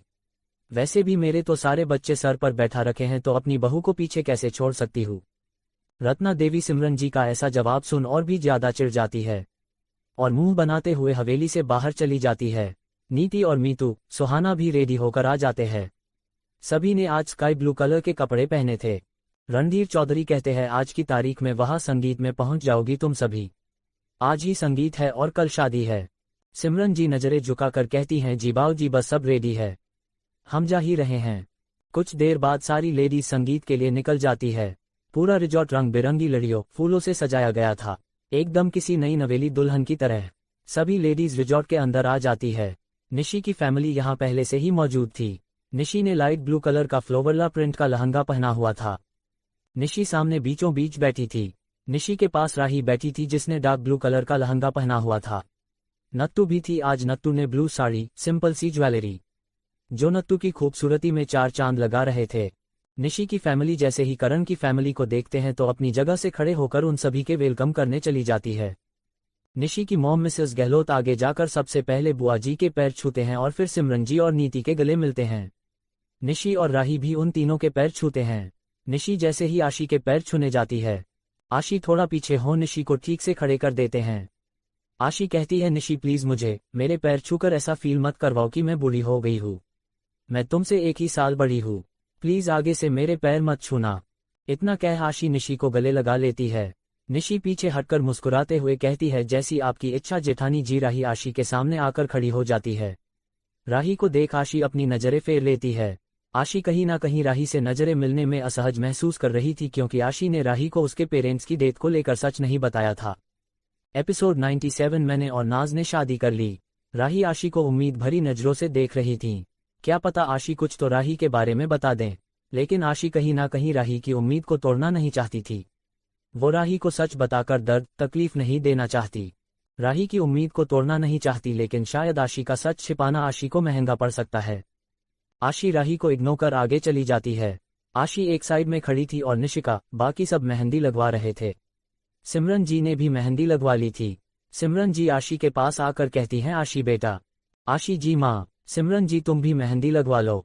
आशी ये सुनते ही सड़े से एक्सप्रेशन बना लेती है, क्योंकि आशी को ये सब बिल्कुल भी पसंद नहीं था। आशी के फेस के बदलते एक्सप्रेशन देख सिमरन जी को समझते देर नहीं लगते कि आशी को ये सब पसंद नहीं। सिमरन जी आशी से आगे कहती हैं, तुम्हें ये पसंद नहीं? आशी हैरानी जताते हुए पूछते हैं, आपको कैसे पता चला? सिमरन जी हंसते हुए कहती हैं, ये तुम्हारी शकल पर साफ साफ दिख रहा है, और इतनी तो अपने बच्चों के चेहरे के भाव पढ़ ही लेती हूँ। आशी अपनी नजरें झुकाकर कहती हैं, सॉरी माँ, लेकिन मुझे नहीं लगानी। सिमरन जी बड़े ही प्यार से कहती हैं, कोई बात नहीं बेटा, तुम्हें कोई फोर्स भी नहीं कर रहा। सिमरन जी एक साइड में टेबल पर बैठ जाती है और आशी को भी अपने पास बैठा लेती है। आशी सिमरन जी से पूछती है, माँ ये कब खत्म होगा, हम वापस कब जाएंगे? सिमरन जी अपनी गर्दन नामे हिलाते हुए कहती हैं, अभी तो टाइम है, अगर तुम जाना चाहती हो तो जा सकती हो। तभी आशी का फोन रिंग करता है। आशी जैसे ही स्क्रीन पर नाम देखती है, आशी की नजरें छोटी और माथे पर सिलवट आ जाती है। आशी सिमरन जी से कहती हैं, माँ जरूरी फोन है। इतना कह आशी बाहर की ओर चली जाती है।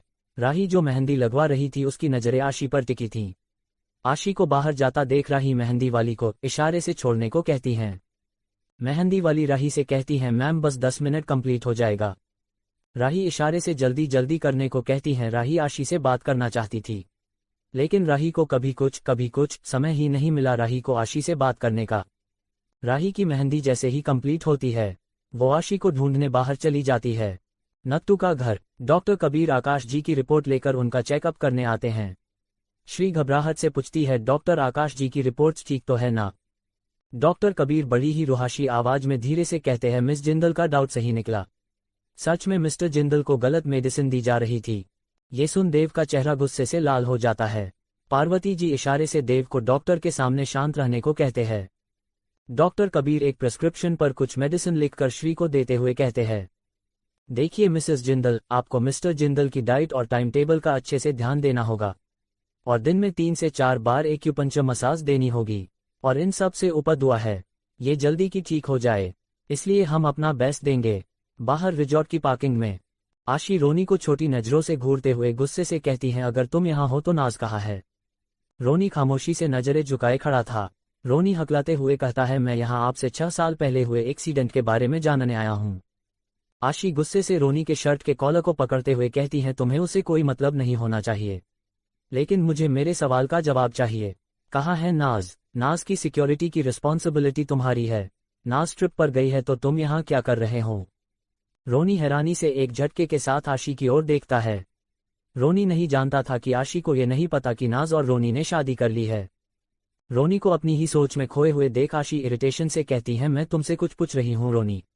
इतना कह आशी रोनी की शर्ट पर अपनी पकड़ कस देती है। रोनी डरते डरते कहता है, मिस जिंदल वो। आशी पूरी तरीके से गुस्से और फ्रस्ट्रेशन में उबल रही थी। आशी घूरते हुए रोनी से कहती है, आगे जानना है मुझे। रोनी, वो नाज मेरे साथ है, मैंने और नाज ने शादी कर ली। ये सुन आशी की पकड़ रोनी के शर्ट से छूट जाती है। रोनी आगे कहता है, प्लीज मुझे। रोनी ने इतना ही कहा था कि रोनी के चेहरे पर एक झनाटेदार तमाचा पड़ता है। रोनी का चेहरे एक और झुक जाता है और पूरा गाल लाल हो जाता है। आशी अपनी सुलगती आंखों से रोनी को देख रही थी। रोनी सीधा हो आशी से कहता है, प्लीज मिस जिंदल, मुझे उस रात के एक्सीडेंट के बारे में बता दीजिए, मेरे लिए जानना बहुत जरूरी है। आशी गुस्से में कहती है, मैं किसी को कुछ भी बताना जरूरी नहीं समझती। इतना कह आशी अपनी कार की ओर जाने लगती है। आशी अब नाज के मुंह से सुनना चाहती थी कि क्या सच में उसने रोनी से शादी की है, क्या रोनी ने नाज को मजबूर कर शादी की है। ऐसे कई सारे सवाल आशी के दिमाग में एक साथ घूम रहे थे। रोनी अपनी जगह पर खड़े हुए ही चिल्लाते हुए कहता है, सच बाहर आना बहुत जरूरी है नाज के लिए। नाज का नाम सुन आशी के बढ़ते कदम रुक जाते हैं। आशी रोनी की ओर पलटकर तेज कदमों से रोनी के सामने आकर छोटी नजरें कर कहती है, नाज का इन सबसे क्या लेना देना? कहना क्या चाहते हो साफ साफ कहो, और क्यों की है तुमने मेरी नाज से शादी? रोनी के चेहरे पर घबराहट से पसीने आ चुके थे। रोनी ने सच जानने के लिए नाज का नाम ले तो लिया था, लेकिन अब रोनी एक ऐसी सिचुएशन में फंस गया था जहां रोनी अब आशी को कुछ बता भी नहीं सकता था। अगर बताता तो उसका भाई बिना कुछ भी सोचे समझे नाज के साथ कुछ भी अपने गुस्से में गलत कर सकता था। बिना सच बताए तो आशी भी कुछ नहीं बताने वाली। राही भी आशी को ढूंढते ढूंढते पार्किंग में आ जाती है। हॉस्पिटल में नियारा को होश आता है। नियारा धीरे धीरे अपनी आंखें खोलती है। नारा की लेफ्ट बाजू पर काफी गहरा घाव था, जिस पर अब पट्टी बंधी थी। नियारा को अपनी बाजू में दर्द की लहर मालूम होती है। नायरा बेड पर बैठ जाती है। नियारा चारों ओर नजरें दौड़ाती हैं और खुद को हॉस्पिटल में देख दंग रह जाती है। नियारा एक साइड स्टैंड पर खाली ब्लड का पैकेट लटका हुआ था, जिससे साफ था कि नियारा को ब्लड भी दिया गया था। नियारा खुद में ही बड़बड़ाती है, मुझे यहाँ कौन लाया? मेरा ज्यादा देर तक यहाँ रहना सेफ नहीं है, मुझे जाना होगा। इतना कह नियारा ग्लूकोज की ड्रिप अपने हाथ से एक झटके के साथ निकाल देती है। नियारा को दर्द होता है, लेकिन उस दर्द को नियारा इग्नोर कर देती है। नियारा बेड से नीचे उतरकर बाहर जाने को होती है कि तभी रूम का दरवाजा खोलकर एक शख्स अंदर आता है। दरवाजे खुलने की आवाज सुन नियारा अलर्ट मोड पर खड़ी हो, लेकिन सामने वाले लड़के पर जैसे ही नियारा की नजर जाती है, नियारा इरिटेशन से कहती है, तुम, इसका मतलब तुम मुझे यहाँ लाए हो? नियारा उसे ऊपर से नीचे तक उस वाइट कोट में देखकर कहती हैं, और तो तुम डॉक्टर हो, नॉट बैड, मेरे बहुत काम आओगे। इतना कह सामने खड़े लड़के के डॉक्टर के कोट पर उसके नाम को पढ़कर कहती हैं, डॉक्टर अक्ष कौशिक। नियारा आगे बढ़ते हुए कहती हैं, थैंक्स बट अब मैं चलती हूँ। नियारा 2 ही कदम आगे बढ़ी थी कि अक्ष नियारा की कलाई पकड़कर रोकते हुए कहता है, अभी तुम पूरी तरह से ठीक नहीं हुई हो, तुम्हें रेस्ट की जरूरत है। नियारा अक्ष के सामने आकर एटीट्यूड से कहती हैं, तुम्हें मैं ठीक नहीं लग रही होगी, बट मेरे लिए ये सब नॉर्मल है, आदत है मुझे इन सब की। इतना कह नियारा वापस मुड़ती है तो सामने रात वाले गुंडे नियारा को ढूंढ रहे थे। ये देख उनकी नजरों से छिपने के लिए अचानक से वापस पलटती है। नियारा और अक्ष दोनों ही टकराने से बेड पर गिर जाते हैं। दोनों की एक्सीडेंटल किस हो जाती हैं। दोनों की हैरानी से आंखें फाड़े एक दूसरे को देख रहे थे। अक्ष तो आंखें फाड़े नियारा की नीली आंखों में देख रहा था।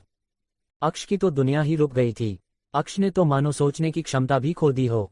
नियारा जब महसूस करती है कि उसने हड़बड़ाहट में क्या किया है, नियारा पीछे हट ठीक से खड़े हो अपनी मुठ्ठियां कस लेती हैं और आंखें बंद कर लेती हैं। नियारा जाने लगती हैं तो अक्ष अपने सेंस में आ नियारा को अपनी ओर पलटते हुए कहता है, तुम्हारी हिम्मत कैसे हुई ये सब करने की, तुमने मेरी फर्स्ट। नियारा गुस्से से कहती हैं, तुम्हें क्या लगता है ये सब मैंने जानबूझकर किया है? कोई शौक नहीं है मुझे तुम्हारे करीब आने का। It was an accident, forget it. इतना कह नियारा दरवाजे को जोर से गुस्से से पटकते हुए वहां से चली जाती है। अक्ष फ्लस्ट्रेट होते हुए कहता है, समझती क्या है ये नीली आंखों वाली अपने आप को? नियारा अपने चेहरे पर मास्क लगा हॉस्पिटल से बाहर आ जाती है। सामने पार्किंग में ब्लैक पजेरो में आकर बैठ जाती हैं। ड्राइविंग सीट पर बैठा शख्स नियारा के एक्सप्रेशन देखकर कहता है, क्या हुआ? जो उस डॉक्टर के साथ हुआ वो सोच रही हो? अक्ष एक अच्छा लड़का है। नियारा अपनी लाल हो चुकी नीली आंखों से देखते हुए कहती हैं, God father please stop this nonsense. Niyara खुद को शांत कर कहती हैं, गॉड फादर मुझे ये सब गलत लग रहा है। ये ड्राइविंग सीट पर वही आदमी था जो ज्वेलरी शॉप पर करण और आशी को छिपकर देख रहा था। एपिसोड 98 उसकी ओर से सफाई दे रहा है। श्री को इंस्ट्रक्शन देकर डॉक्टर कबीर वहां से चले जाते हैं। डॉक्टर कबीर के जाने के बाद देव गुस्से से एक जोरदार पंच दीवार पर मारता है। श्री देव की पीठ को आगे बढ़ रब करते हुए कहती हैं, देव मैं जानती हूँ तुम्हारे अंदर एक ज्वालामुखी सुलग रहा है जो उस केयरटेकर पर फटना चाहता है, लेकिन मेरा यकीन करो आशी कुछ गलत नहीं होने देगी, सब सही करेगी, बस अपनी दी पर भरोसा रखो। देव गुस्से में अपनी मुठिया कश अपने गुस्से को कंट्रोल कर कहता है, दी पर भरोसा है इसलिए शांत बैठा हूँ। इतना कह देव रूम से बाहर चला जाता है। श्री भी देव के पीछे जाने को होती है क्योंकि देव अपने गुस्से में कुछ ना कुछ गलत हो करता है, सोचने समझने की शक्ति को खो देता है। पार्वती जी श्री को रोकते हुए कहती हैं, श्री रुक जाओ, कुछ नहीं करेगा वो। पिछले कुछ दिनों में जो तुम्हारे रिश्ते धीरे धीरे देव के साथ सुधर रहे हैं, उन्हें मैं फिर से बिगड़ता हुआ नहीं देखना चाहती। अगर तुम देव के पीछे जाना चाहती हो तो मैं देव को शांत करवाते हूँ, तुम आकाश के पास रुको। इतना कह पार्वती जी भी देव के पीछे चली जाती है। पार्किंग एरिया में आशी गुस्से से रोनी की ओर बढ़ते हुए दोनों हाथों से रोनी की कॉलर को मजबूती के साथ पकड़ते हुए रोनी को पीछे कार से लगाकर अपनी कड़क आवाज में कहती है, मेरी नाज को अगर तुम्हारे कारण तकलीफ हुई ना तो मुझसे बुरा तुम्हारे लिए कोई नहीं होगा, समझे तुम। आशी रोनी को झटके से छोड़ते हुए पीछे हो जाती है और एक जोर से पंच गुस्से में कार के बोनट पर मारते हुए रोनी से कहती हैं, क्या और क्यों जानना चाहते हो तुम? ऐसा करते समय आशी की कुछ चूड़ियां टूट जाती हैं और आशी के हाथ में चुभ जाती है। रोनी कुछ कहने को होता है, लेकिन उससे पहले ही रोनी के पीछे खड़ी नत्तू आशी के पास आते हुए आशी की फिक्र जताते हुए कहती हैं, भाभी आप ठीक तो है ना? आप इतना गुस्सा क्यों है, क्या हो गया? नत्तू के आगे के शब्द अटक अटक कर पूरे होते हैं। सामने खड़े रोनी को देखकर नत्तू को समझते देर नहीं लगती कि आशी को रोनी और नाज की शादी के बारे में पता चल गया है। रोनी के पीछे राही खड़ी थी। राही के हाथ में फर्स्ट एड किट थी। जब आशी ने अपना हाथ बोनट पर मारा था, जैसे ही राही ने आशी के हाथ पर खून देखा तो अंदर से फर्स्ट एड किट लेकर आती है।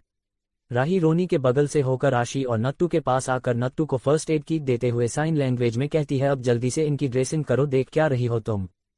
राही जैसे ही रोनी के बगल से होकर जाती है तो रोनी को एक अलग ही अपनापन महसूस होता है, जैसे कोई उसका अपना उसके बिल्कुल करीब से गया हो।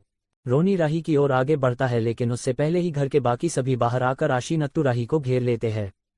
क्योंकि राही जब अंदर से दौड़कर फर्स्ट एड किट लाई थी तो नीति ने देख लिया था। ऐसा सब देखने के बाद हमारी नीति थोड़ी ना चुप रह सकती थी, सभी को अपने साथ लेकर बाहर आ जाती है। रोनी भी उनके बीच में जाना चाहता था और देखना चाहता था कि अभी उसके बगल से गई वो लड़की कौन थी। नत्तू आशी के हाथ पर ड्रेसिंग करने लग जाती है, लेकिन आशी तो अभी भी गुस्से से रोनी को घूर रही थी। रोनी की नजरें राही को देखना चाहती थीं। रोनी इस अपनेपन लगाव को महसूस कर बेचैन होता जा रहा था, लेकिन कोई था जो छिपकर रोनी पर नजरें गड़ाए बैठा था। वो किसी के पास कॉल कर कहता है, बॉस ये रोनी तो आशी जिंदल के पास पहुंच गया है। उस एक्सीडेंट के बारे में पूछ रहा था, लेकिन रोनी को उस आशी जिंदल ने अभी कुछ नहीं बताया। उधर से वो आदमी अपनी कॉल को कट करते हुए कहता है, कुछ तो करना पड़ेगा। अगर आशी जिंदल को सब याद आ गया होगा तो मेरा सारा प्लान फेल हो जाएगा। मैं इन दोनों भाइयों को अपने इशारों पर कैसे नचाऊंगा, कैसे मैं एक तीर से दो निशाने चलाऊंगा। पार्किंग में सभी आशी को लेकर अंदर जाने लगते हैं। आशी अपने गुस्से को कंट्रोल कर सिमरन जी से कहती है, माँ मुझे रोनी से कुछ काम है, मुझे अभी जाना होगा, मैं सीधा हवेली आ जाऊंगी। सिमरन जी मना करते हुए कहती हैं, नहीं कहीं नहीं जाना, अंदर चलो। सिमरन जी आशी को अपने साथ अंदर ले जाती है। आशी जाते समय भी पीछे मुड़कर रोनी को अपनी जलती निगाहों से देख रही थी। अंदर रिजॉर्ट में सभी आकर अपनी अपनी जगह पर बैठ जाते हैं और डीजे पर 52 गज का दामन हरियाणवी सॉन्ग प्ले करवाकर डांस करने लग जाते हैं। वैसे किस किस ने ये गाना सुना है? आशी तो एक साइड में टेबल के पास बैठी थी, क्योंकि आशी का तो डांस में इंटरेस्ट ही नहीं था। राही आशी के सामने चेयर पर आकर बैठ जाती हैं। राही इशारे से आशी से पूछती हैं, क्या आपको मुझसे रिलेटेड कुछ याद आया कि आपने मुझे कहाँ देखा था? आशी को वो एक्सीडेंट याद आता है और साथ साथ ये भी कि रोनी भी इसी एक्सीडेंट के बारे में पूछ रहा था। आशी अपनी ही सोच में गुम सोचती हैं, राही का तो समझ में आता है, लेकिन ये रोनी क्यों उस एक्सीडेंट के बारे में पूछ रहा था? आशी को गहरी सोच में गुम देख राही आशी के सामने हाथ हिलाते हुए कहती हैं, आशी जी आप कहाँ खो गए, बताए ना आप कुछ जानते हैं। आशी को राही की साइन लैंग्वेज समझ नहीं आ रही थी, लेकिन राही की आंखों में उत्सुकता, बेचैनी साफ देख पा रही थी कि राही अपनी फैमिली के बारे में जानना चाहती है। आशी भी इस एक्सीडेंट में राही के पेरेंट्स की डेथ हो गई, लेकिन वो कौन थे ये तो आशी भी नहीं जानती थी। आशी राही से कहती हैं, राही मैं जानती हूँ तुम अपनी फैमिली के बारे में जानना चाहती हो, लेकिन मैं चाहती हूँ कि तुम खुद से सब याद करो। वैसे भी मैं ज्यादा कुछ नहीं जानती, लेकिन पता करने की कोशिश करूंगी। राही अपना छोटा सा उदास चेहरा बना लेती है। आशी राही के हाथ पर अपना हाथ रख दिलासा देते हुए थोड़ा पौज ले आगे कहती हैं, आदि और निशी की शादी के बाद मैं तुम्हें वहां लेकर चलूंगी जहां हमारा एक्सीडेंट हुआ था, वहां जाकर शायद तुम्हें कुछ याद आ जाए। राही एक उम्मीद से अपना सर हाँ में हिला देती है, शायद राही को वहां जाकर ही कुछ याद आ जाए। रोनी अभी भी बाहर ही खड़ा था। रोनी अंदर आने को होता है कि रोनी का फोन रिंग करता है तो रोनी अपना फोन जेब में से निकालकर देखता है तो स्क्रीन पर भाई शो हो रहा था। रोनी समझ जाता है कि उसके भाई तक खबर पहुंच चुकी है कि रोनी आशी से मिलने गया है। रोनी एक साइड में जाकर अपना कॉल पिक करता है। उधर से रोनी के भाई की गुस्से से भरी आवाज सुनाई पड़ती है, तुम्हें किसने कहा वहां जाने के लिए? तुम भूल रहे हो, अगर तुम मेरे खिलाफ जाकर कुछ भी करोगे तो तुम्हारी प्यारी बीवी की सांसें छीन लूंगा मैं, और तुम जानते हो एक बार जो मैं कहता हूं वो करके रहता हूं। रोनी भाई एक बार आप सच जानने की कोशिश क्यों नहीं करते? मुझे यकीन है कि मिस जिंदल ने ऐसा कुछ नहीं किया होगा। ये गलतफहमी भी तो हो सकती है, शायद कुछ ऐसा है जो हमसे छिपा हुआ हो, और आप शायद भूल रहे हैं दी की बॉडी हमें नहीं मिली है, दी जिंदा है, मेरा दिल कहता है। उधर से आवाज आती है, रावी जिंदा होती तो आज तक हमें मिली क्यों नहीं? कहाँ है वो, क्यों छिपी हुई है? रावी जिंदा नहीं है समझे तुम। उस आशी ने हमारे माँ पापा के साथ हमारी बहन को भी हमसे छीन लिया और तुम उसकी तरफ से सफाई पेश कर रहे हो। शर्म आती है मुझे तुम्हें अपना भाई कहते हुए, जो अपनी फैमिली के कातिल से बदला लेने की बजाय उसकी ओर से सफाई दे रहा है। रोनी कुछ कहने को होता है लेकिन एक टूटू की आवाज के साथ कॉल कट हो जाता है। एपिसोड 99 आपकी वाइफ प्रेग्नेंट है। अब आगे, रोनी का बंगलो। रोनी वापस बंगलो आ जाता है और आकर सबसे पहले नाज को आवाज लगाता है। नाज तो नहीं बल्कि मिस्टी माँ बाहर आती हैं। रोनी घबराई परेशान सी आवाज में मिस्टी माँ से नाज के बारे में पूछता है। मिस्टी माँ, नाज कहाँ है? रोनी की आवाज में चिंता साफ झलक रही थी। मिस्टी माँ रोनी को यूं परेशान देखकर पूछती है, क्या हुआ बेटा, तुम इतने घबराए हुए क्यों हो? रोनी परेशानी से कहता है, मिस्टी माँ पहले ये बताइए कि नाज कहाँ है? मिस्टी माँ, नाज पीछे गार्डन में सफाई कर रही थी, शायद अभी भी वही होगी। रोनी ये सुन पीछे गार्डन में भाग कर जाता है। रोनी को नाज कहीं नजर नहीं आती। रोनी और ज्यादा परेशान हो जाता है। डर से रोनी की धड़कनें रफ्तार पकड़ लेती है। रोनी को डर सताने लगता है कि कहीं रोनी के भाई ने नाज के साथ सच में कुछ कर तो नहीं दिया। रोनी जैसे ही वापस जाने के लिए मुड़ता है, रोनी को फ्लावर वाले एरिया में दुपट्टा नजर आता है। रोनी दौड़कर उस ओर जाता है। नाज वहां बेहोश पड़ी थी। नाज को देखकर रोनी की जान में जान आती है। रोनी आगे बढ़कर नाज को अपनी गोद में उठाकर रूम में तेज कदमों से लेकर जाता है और मिस्टी माँ को डॉक्टर को बुलाने के लिए कहता है। रूम में रोनी नाज के पीले पड़ चुके चेहरे को थपथपा रहा था, लेकिन नाज कोई रिस्पांस नहीं कर रही थी। रोनी की आंखों में नाज के लिए फिक्र और परेशानी साफ देखी जा सकती थी। रोनी की आंखों में पानी झलक आया था। रोनी कभी नाज की हथेली को तो कभी नाज के पैरों के तलवे को मसल रहा था, लेकिन नाज अभी तक होश में नहीं आई थी। करीब 20 मिनट बाद एक लेडी डॉक्टर रोनी के रूम में आती है। मिस्टी माँ रोनी के कंधे पर हाथ रख रोनी को शांत होने को कहती हैं। रोनी बेटा, डॉक्टर को चेकअप करने दो। रोनी मिस्टी माँ के कहने पर नाज के पास से उठकर साइड में खड़ा हो जाता है। डॉक्टर आगे आकर नाज का चेकअप करती है। डॉक्टर कुछ कहती उससे पहले ही रोनी हड़बड़ाहट दिखाते हुए पूछता है, डॉक्टर नाज कैसी है? वो ठीक तो है ना? क्या हुआ है उसे? रोनी ने ये सब एक ही सांस में कह दिया था। रोनी की आवाज में उसके दिल का हाल साफ बयां हो रहा था। डॉक्टर रोनी की ओर स्माइल कर बड़े प्यार से कहती हैं, देखिए मिस्टर रावल, घबराने की कोई बात नहीं है। आपकी वाइफ प्रेग्नेंट है। She is pregnant. ये सुन रोनी के चेहरे की परेशानी एक्साइटमेंट और खुशी में बदल जाती है, लेकिन डॉक्टर की आगे की बात सुन गायब हो जाती हैं। शायद थकान के मारे ये बेहोश हो गई है, बहुत ज्यादा कमजोर है ये। ऐसा लगता है जैसे पिछले कुछ दिनों से इन्होंने कुछ ठीक से खाया नहीं है। बस आप इनका अच्छे से ख्याल रखिए और हॉस्पिटल जाकर फुल बॉडी चेकअप करवा लीजिएगा। इन्हें मैंने इंजेक्शन इंजेक्ट कर दिया है, कुछ देर में इन्हें होश आ जाएगा। इतना कह डॉक्टर वहां से चले जाते हैं। मिस्टी माँ डॉक्टर को बाहर तक छोड़ने चली जाती है। रोनी का चेहरा लाल हो गया था। रोनी को ये बिल्कुल भी उम्मीद नहीं थी कि उसका भाई नाज को ठीक से खाने को भी नहीं देगा। रोनी ने कभी ध्यान ही नहीं दिया नाज ने कुछ खाया है भी या नहीं। रोनी तो बस रोज टूल होकर आता और सुबह उठकर चला जाता। रोनी को नाज की ये हालात देखी नहीं जाती थी और बेचारा कुछ कर भी नहीं सकता था। रोनी नाज के बगल में बैठकर उसका हाथ अपने हाथ में थाम लेता है। रोनी के हाथ कांप रहे थे और आंखों में से एक बूंद आंसू लुढ़क कर गाल पर आ जाता है। रोनी के दिल में एक दर्द की लहर उठ जाती है। रोनी को अपने कंधे पर हाथ महसूस होता है। रोनी मुड़कर देखता है तो मिस्टी माँ आंखों ही आंखों में रोनी को हौसला रखने को कहती हैं।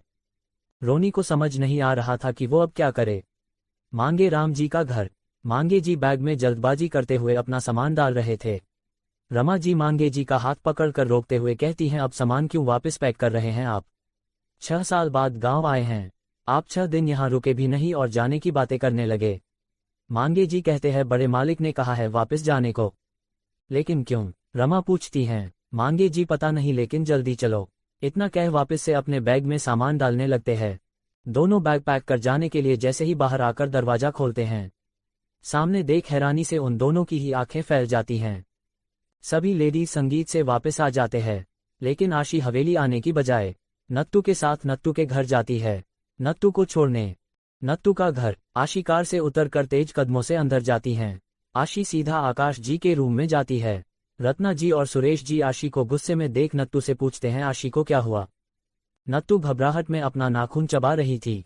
नत्तू कहती हैं, आशी भाभी को किसी ने भी नाज की शादी के बारे में नहीं बताया था और उन्हें आज मालूम पड़ गया, इसलिए वो गुस्से में है। आकाश जी के रूम में अंदर जाकर श्री से पूछती हैं, मिसेस जिंदल नाज कहाँ है? श्री जो कि आकाश जी के पास बैठी हुई थी, वो आशी की ओर मुड़कर देखती हैं। श्री अपनी जगह से खड़े होते हुए कहती हैं, तुम्हें पता है ना कि नाज टूर पर गई है, फिर ये सवाल क्यों कर रही हो तुम?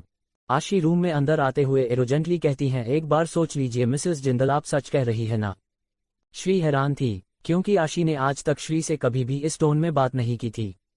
आशी के पीछे दरवाजे पर खड़ी नत्तू इशारे से कहती हैं आशी को सब पता है। श्री आकाश जी की ओर मुड़कर देखती हैं और आशी को अपने पीछे आने को कह घर से बाहर आंगन में आ जाती है। आशी श्री से कहती है मिसेस जिंदल, मुझे आपसे ये उम्मीद नहीं थी कि आप मुझसे इतना बड़ा सच छिपाएंगी, वो भी जो नाज से जुड़ा है। आप जानती हैं ना, मेरी नाज मेरे लिए मेरी लाइफ। तो आपने मुझे क्यों नहीं बताया? क्यों इतना पराया कर दिया मुझे आपने? आशी के शब्दों में नाराजगी साफ झलक रही थी। श्री आशी की नाराजगी को समझ रही थी। श्री आशी, मैं तुम्हारी फीलिंग्स को समझ रही हूँ, लेकिन मैं तुम्हें परेशान नहीं करना चाहती थी। आदि की शादी छोड़ तुम नाज की इस बेवकूफ़ी भरी हरकत पर अपना टाइम वेस्ट करो, मुझे ये पसंद नहीं। आशी हैरानी से आंखें फाड़े मिसेस जिंदल को देख रही थी। आशी को उम्मीद नहीं थी कि श्री इस तरीके का जवाब देगी। नाज ने शादी कर ली और श्री को ये बस एक बेवकूफ़ों वाली हरकत लग रही थी, जिसे आशी को बताना भी जरूरी नहीं समझा। आशी हैरानगी के साथ कहती है मिसेस जिंदल, नाज ने बिना बताए रोनी से शादी कर ली। आपको ये बस बेवकूफ़ों वाली हरकत लग रही है। श्री निराशा से कहती हैं क्या करती मैं? क्या कहती नाज से तोड़ दो रोनी के साथ रिश्ता, लेकिन कैसे? किस हक से? तुमने करण से शादी की, देव ने नत्तू से कर ली। तुम दोनों ने भी तो बिना बताए शादी की थी, तो नाज को किस हक से रोकती मैं? श्री की बात कुछ हद तक सही भी थी। आशी एक गहरी सांस ले कहती है लेकिन आप नाज को रोनी के साथ जाने से रोक सकती थी।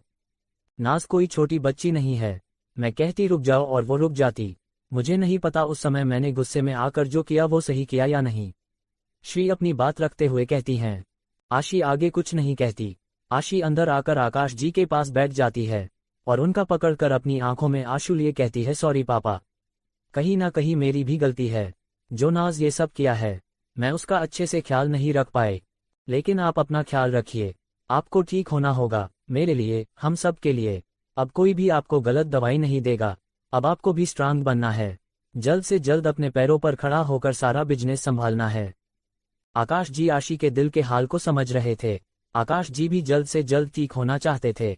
आकाश जी आशी की ओर देखते हुए अपनी पलकें 2 बार झपका देते हैं। आशी अपने आंसू साफ कर वहां से चली जाती है।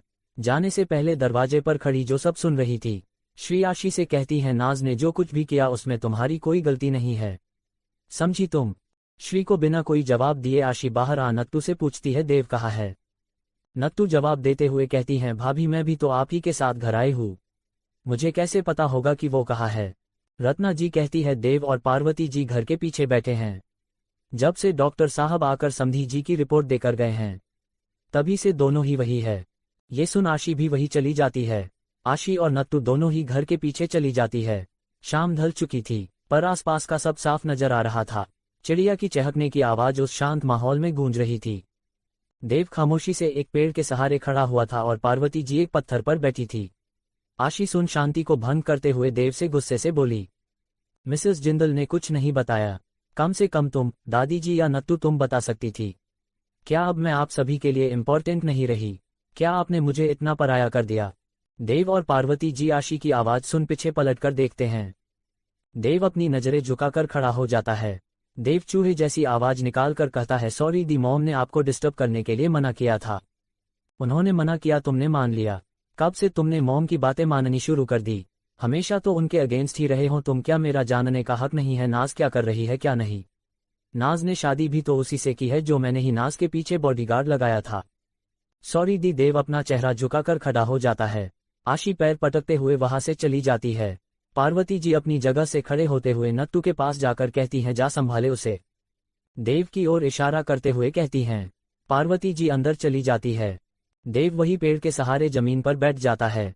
नत्तू देव के सामने जाकर पंजों के बल बैठ जाती है। नत्तू देव के कंधे पर हाथ रखती है। देव अपना चेहरा ऊपर सामने देखता है। देव की आंखें नम थी। देव अचानक से नत्तू को गले लगा लेता है। देव इस समय अंदर से बिखरा हुआ महसूस कर रहा था। देव को ऐसा लग रहा था जैसे वो अपनी फैमिली के किसी काम का नहीं। बीते दिनों से जो जो सच बाहर निकलकर आ रहे थे, उन सब से कहीं ना कहीं देव हट हुआ था। नत्तू देव की पीठ को सहलाने लगती हैं। नत्तू देव से कहती हैं आप आशी भाभी की बात का बुरा मत मानना। क्या हुआ अगर वो थोड़ा गुस्सा हो गई? आप उनके छोटे भाई हैं, इतना तो डांट ही सकती है ना वो हमें। देव थोड़ा पीछे हो नत्तू से कहता है बुरा मुझे दी के डांट का नहीं लग रहा। तकलीफ इस बात से है कि मैं अपनी फैमिली अपनी बहनों के लिए कुछ भी नहीं कर पा रहा। उस दिन तो मैंने नाज को डांट दिया पर आज मेरी हिम्मत ही नहीं हो रही। नाज से ये पूछने की कि वो ठीक तो है ना, वो रोनी उसे अच्छे से तो रखता है ना। मैं दी के साथ हवेली भी आया था और नाज का मैंने एक बार हाल तक नहीं पूछा। क्या करेगा अब रोनी? कौन आया था मांगे जी के घर? एपिसोड 100। मुझे डरा ज्यादा रही है। आशी हवेली आते ही गुस्से से अपने रूम में जा रही थी। सामने से आते शख्स से आशी टकरा जाती है। आशी गुस्से में चिढ़ते हुए कहती हैं दिखाई नहीं देता। आशी ने इतना ही कहा था कि आशी शक की निगाहों से देखकर कहती हैं तुम कौन हो? ये चोट कैसे लगी? उसके हाथ पर बंधी पट्टी की ओर इशारा करते हुए कहती हैं। सामने खड़ा लड़का अपनी एक आईब्रो उठाकर कहता है मोहतरमा जी चोट तो आपके हाथ पर भी लगी है, वैसे सच बताऊं मुझे तो एक जंगली बिल्ली ने नोच लिया और आपको। तभी वो लड़का चीख उठता है, आह बुआ जी छोड़ो यार, मेरे इस नाजुक से कान को मेरे शरीर से अलग करने का इरादा है। नीति कान छोड़ते हुए कहती हैं हाय हाय युव क्यों हमारी बहू को परेशान कर रहा है? सीधे से सवाल का ढेढ़ा जवाब क्यों दे रहा है? युव कहता है क्या बुआ जी मैं मजाक भी नहीं कर सकता। मजाक भी मजाक की जगह पर अच्छा लगता है, अब सीधे सीधे बताओ ये चोट कैसे लगी? आशी अपनी कोल्ड वॉइस में पूछती हैं। युव मजाकिया अंदाज में कहता है भाभी आप तो मुझसे पूछ कम और मुझे डरा ज्यादा रही है। आशी सर्द नजरों से युव को देखती हैं।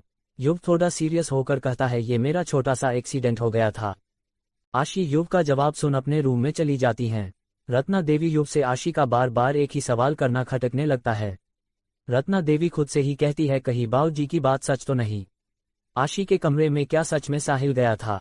ये साहिल मेरे मना करने के बाद भी क्यों गया? ये सोच रत्ना देवी साहिल के कमरे में जाती हैं। साहिल का कमरा। रत्ना देवी साहिल के कमरे में अचानक से बिना नॉक किए चली जाती हैं और सामने का नजारा देख जल्दी से दरवाजे को अंदर से लॉक कर लेती हैं। साहिल के पास जाकर सुहाना का साहिल से अलग करती है। साहिल सुहाने के एक हाथ से जबड़े और एक हाथ से बालों को कसकर पकड़कर खड़ा था। सुहाना जो कि अपनी आंखें बंद करके खड़ी थी और आंखों से आंसू बह रहे थे। सुहाना साहिल की पकड़ से छूटते ही 2 कदम पीछे हो जाती है और अपने सर पर पल्लू रख लेती हैं। सुहाना के हाथ पैर बुरी तरीके से कांप रहे थे। अनवी बेड पर सुकून से सोई हुई थी। अनवी को क्या ही पता कि उसके पापा कितने बुरे हैं। रत्ना देवी साहिल की ओर पलट कर कहती है कर क्या रहा है तू? तू जानता है अगर बाऊजी को पता चला कि तू सुहाना को टॉर्चर करता है तो वह तुझे अपने हाथों से सजा देंगे। पहले तेरे हाथ दिखा मुझे। इतना कह साहिल के हाथों को चेक करती है तो साहिल के हाथ पर निशान थे, लेकिन बिल्कुल हल्के। सुहाना भी उस निशान को देख लेती है। रत्ना देवी अचानक से पीछे मुड़ सुहाना से कहती हैं तू यहाँ क्यों खड़ी है? जा रसोई घर में जाकर खाने की तैयारी कर।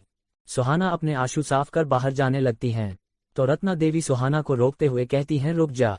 सुहाना मुड़कर देखती है तो रत्ना देवी तेज कदमों से सुहाना की ओर आकर सुहाना को बाजू से पकड़कर ड्रेसिंग टेबल के सामने बैठाकर कहती हैं पहले अपने ये चोट के निशान छिपा कर जा। सुहाना नम आंखों से रत्ना देवी को देख रही थी।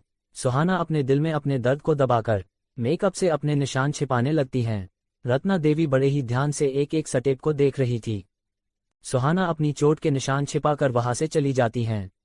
सुहाना के जाने के बाद रत्न देवी अच्छे से दरवाजे को बंद कर देती हैं। फिर मेकअप किट उठाकर साहिल के पास जा उसके हाथ के निशान को छिपाते हुए कहती हैं तू कल रात आशी के कमरे में गया था ना? ये बात बाऊजी जानते हैं। तू जानता है उन्होंने कहा कि अगर आशी सच जान गई तो वो तुम्हें नहीं बचाने वाले, समझे तुम? जितना आशी से दूर रहोगे उतना अच्छा है तुम्हारे लिए। पावर पैसा सब है आशी के पास। अगर उसे तुम्हारे बारे में पता चल गया तो वो तुम्हें छोड़ने वाली नहीं है। सबके हाथों पर ये निशान चेक कर रही है, इसलिए बीती रात उसे मारने गया था पर बच गई साली। दांत पीसते हुए साहिल कहता है।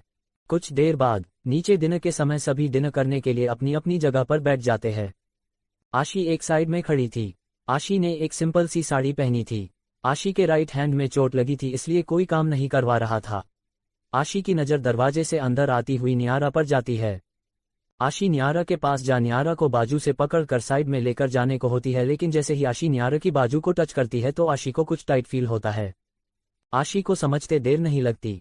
आशी नियारा को दूसरी बाजू से पकड़कर बाहर गार्डन में एक चेयर पर बैठाकर कहती है तू अपना ये काम क्यों नहीं छोड़ देती? क्यों अपनी जान हथेली पर लेकर घूमती है? अपनी फैमिली के बारे में सोच।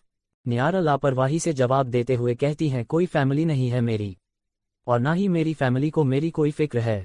आशी नियारा को समझाते हुए कहती है मैं नहीं जानती तेरे और तेरी फैमिली के बीच क्या हुआ है, लेकिन तुझे मिलना चाहिए उनसे। कौन है तेरी फैमिली? अगर मुझे पता होता तो मैं जरूर कुछ करती। नियारा कहती है बड़ी तू मुझे यहाँ मेरी फैमिली पर लेक्चर देने नहीं आई, अपना काम बता क्यों मुझे यहाँ लाए है। आशी मुझे मेरे बॉडीगार्ड रोनी की सारी इन्फॉर्मेशन चाहिए। कहाँ रहता है, उसकी फैमिली में कौन कौन है, सब कुछ, और साथ में एक स्केच आर्टिस्ट भी। न्यारा अपनी छोटी नजरें कर घूर कर देखती है। खड़े होकर आशी के सामने अपने हाथ बांध कर कहती है, स्केच आर्टिस्ट का क्या काम। आशी एक गहरी सांस ले कहती है, 6 साल पहले मेरे और डैड के एक्सीडेंट के अलावा 3 और लोगों का एक्सीडेंट हुआ था। तब 3 और लोगों का हुआ था जिसमें से एक जिंदा है, लेकिन उसकी याददाश्त और आवाज दोनों ही नहीं है। मैं उसके पेरेंट्स के स्केच बनवा कर उनके बारे में पता लगाना चाहती हूँ कि वो लोग कौन। न्यारा आशी की बात समझते हुए कहते हैं, मेरी बड़ी किसी की हेल्प करना चाहती है, उसकी फैमिली के बारे में पता लगाकर, और बड़ी काम हो जाएगा, कब चाहिए ये बता देना। इतना कह न्यारा अंदर जाने लगती हैं। आशी न्यारा को रोकते हुए कहती हैं, निया क्या तुम अपना काम कभी नहीं छोड़ने वाली? क्या तुम अपनी सारी जिंदगी इसी काम के पीछे लगा दोगी, और अगर तुम्हें किसी से प्यार हो गया तो? न्यारा आशी की बात सुन फीकी हंसी हंसते हुए कहती है, क्या बात है सीईओ साहिबा, बड़े प्यार और मेरे काम पर लेक्चर दे रही है आज मुझे? जान सकती हूँ क्यों? आशी, मैं बस एक नॉर्मल सा सवाल पूछ रही हूँ। मेरे इस सवाल का जवाब आज भी नहीं बदला है। ये सवाल कहीं कवि के तो नहीं है ना? अगर उसके है तो कह देना, उसे मेरा जवाब पता है। मेरा इंतजार करने की बजाय अपने लिए कोई और ढूंढ ले। इतना कह न्यारा अंदर चली जाती हैं। आशी अपने मन में कहती है, इस कवि और न्यारा के बीच में मैं क्यों फंस गई? सच में ये लास्ट वाला सवाल कवि का ही था जो आशी पूछ रही थी। रोनी का घर। नाज धीरे धीरे अपनी आंखें खोलती है। नाज को आंखें खोलते ही अपने सामने रोनी का चेहरा नजर आता है। रोनी बेड से टेक लगाकर नाज का हाथ पकड़कर बैठे बैठे ही सो जाता है। नाज एक झटके से अपना हाथ रोनी के हाथ से छुड़वाकर रोनी को बेड से धक्का दे देती हैं। रोनी रोल होते हुए बेड से नीचे गिर जाता है। रोनी को नाज की इस हरकत पर गुस्सा तो आता है, लेकिन अपने गुस्से को कंट्रोल कर अपनी कमर पकड़कर नाज से कहता है, ये क्या हरकत है? नाज रोनी को घूरते हुए कहती है, तुम क्या कर रहे हो? तुम्हें तो रिवेंज लेना है ना, तो मेरी ये झूठी फिक्र करने की कोई जरूरत नहीं है। अपने इस दिखावे को अपनी जेब में रखो। रोनी एक गहरी सांस ले खुद को शांत करते हुए खड़े होकर नाज से कहता है, तुम आराम से बैठो यहाँ, मैं तुम्हारे लिए कुछ खाने को लेकर आता हूँ। इतना कह रोनी रूम से बाहर चला जाता है। कुछ देर बाद रोनी खुद अपने हाथों से नाज के लिए हेल्थी खाना बनाकर लाता है। नाज उस खाने की खुशबू ले स्माइल कर देती हैं। नाज की आंखों में एक चमक देखी जा सकती थी। ना जाने कब नाज ने पेट भरकर खाया था। रोनी नाज के सामने खाने की ट्रे रख देता है। नाज अपनी आंखों में सवाल लिए रोनी से कहती हैं, कहीं तुम मुझे पनिश करने के लिए इसे कुछ मिलाकर तो नहीं लाए हो ना? नाज का सवाल सुन रोनी की आंखें नम हो जाती हैं, लेकिन नाज के देखने से पहले ही रोनी खुद को नॉर्मल कर लेता है। रोनी नाज से कहता है, सॉरी। नाज झट से एक फीकी हंसी हंसते हुए कहती हैं, तुम सॉरी क्यों बोल रहे हो? तुम्हारा रिवेंज अभी बाकी है। अभी ना मैंने मेरी दी को कुछ बताया है और ना ही मैं मरी हूँ। अभी तो तुम मुझे और भी टॉर्चर करने वाले हो। नाज कुछ सोचने की एक्टिंग कर आगे कहती है, कहीं ऐसा तो नहीं ये केयर मेरी इसलिए कर रहे हो कि मैं एक बार फिर बेवकूफ़ बन तुम पर भरोसा करूँ और तुम फिर से मुझे आईना दिखाओ और मुझे हट करो। रोनी अंदर ही अंदर नाज की बातों को सुन टूट रहा था। रोनी अपने इमोशंस को नाज के सामने कंट्रोल नहीं कर पा रहा था। रोनी वहां से चला जाता है और जाने से पहले नाज से कहता है, जो तुम सोच रही हो वैसा कुछ नहीं है, और रूम से चला जाता है। नाज को रोनी की बात पर यकीन नहीं था, इसलिए नाज पहले थोड़ा सा खाकर खाना चेक करती है। नाज को वो खाना सच में बहुत टेस्टी लगता है। नाज भूखे होने के कारण जल्दी जल्दी उस खाने को खाने लगती हैं। अचानक ही नाज को हिचकी आना शुरू हो जाती हैं। तभी एक हाथ नाज के सामने पानी का ग्लास करता है। नाज सामने हैरानी से देखती है। नाज पानी का ग्लास ले एक ही बार में सारा पानी पी जाती है। नाज ग्लास टेबल पर रख कर कहती हैं, थैंक यू मिस्टी माँ। मिस्टी माँ बड़े ही प्यार से नाज के सर पर हाथ रखकर कहती हैं, आराम से खाओ बेटा, ये सब खुद रोनी ने अपने हाथों से तुम्हारे लिए बनाया है, वो भी बड़े प्यार से। नाज मिस्टी माँ की ओर एक फेक स्माइल करते हुए कहती हैं, मिस्टी माँ आप भी क्या मजाक कर रही है? रिवेंज के लिए की गई शादी में प्यार कहाँ से आ गया? मिस्टी माँ अपने मन में कहती हैं, प्यार तो है पर वो दबाया जा रहा है। मिस्टी माँ नाज से कहती हैं, आराम से खाओ और अपना ख्याल रखना, अब तुम अकेली नहीं हो। इतना कह मिस्टी माँ चली जाती है। नाज जो खाना खाने में बिजी थी, वो मिस्टी माँ के जाने के बाद इधर उधर देखकर कहती है, मैं तो अकेली ही हूँ इस कमरे में। तो मिस्टी माँ क्या कहना चाहती थी? नाज को तो मिस्टी माँ की बात समझ ही नहीं आती। नाज वापस अपनी सोच को झटक खाना खाने लगती हैं। रोनी विंडो पर खड़ा नाज को देख रहा था। रोनी के चेहरे पर नाज की हरकत देख एक छोटी सी मुस्कुराहट आ जाती है। नेक्स्ट डे, आदि की शादी का दिन। पूरी हवेली दुल्हन की तरह सजी हुई थी। आज सभी जल्दी उठ गए थे क्योंकि आज बहुत सारी रस्में करनी थी। चाक, भात, निकासी और भी सभी लेडीज चाक की रस्म के लिए रेडी होकर जाने के लिए खड़े थे। सिमरन जी आशी को बुलाने जाती है तो करण मिरर के सामने खड़ा अपने बाल सेट कर रहा था। सिमरन जी करण से पूछती हैं आशी रेडी नहीं हुई, हमें जाना है, सब आशी का वेट कर रहे हैं। करण अपनी छोटी नजरें कर कहता है पर वह तो 1 घंटे पहला ही रेडी हो जाली। लेकिन वो तो 1 घंटे पहले रेडी हो जा चुकी। करण कुछ सोच हुए अपने मन में कहता है गर आशी घर न को नहीं तो कीत गई, अगर आशी घर पर नहीं है तो कहाँ गई। सिमरन जी करण को किसी सोच में खोए हुए देख कहती हैं हो सकता है कोई जरूरी काम आ गया हो, शाम तक आ जाएगी। तो दोस्तों आगे क्या होने वाला है ये जानने के लिए बने रहिए हमारे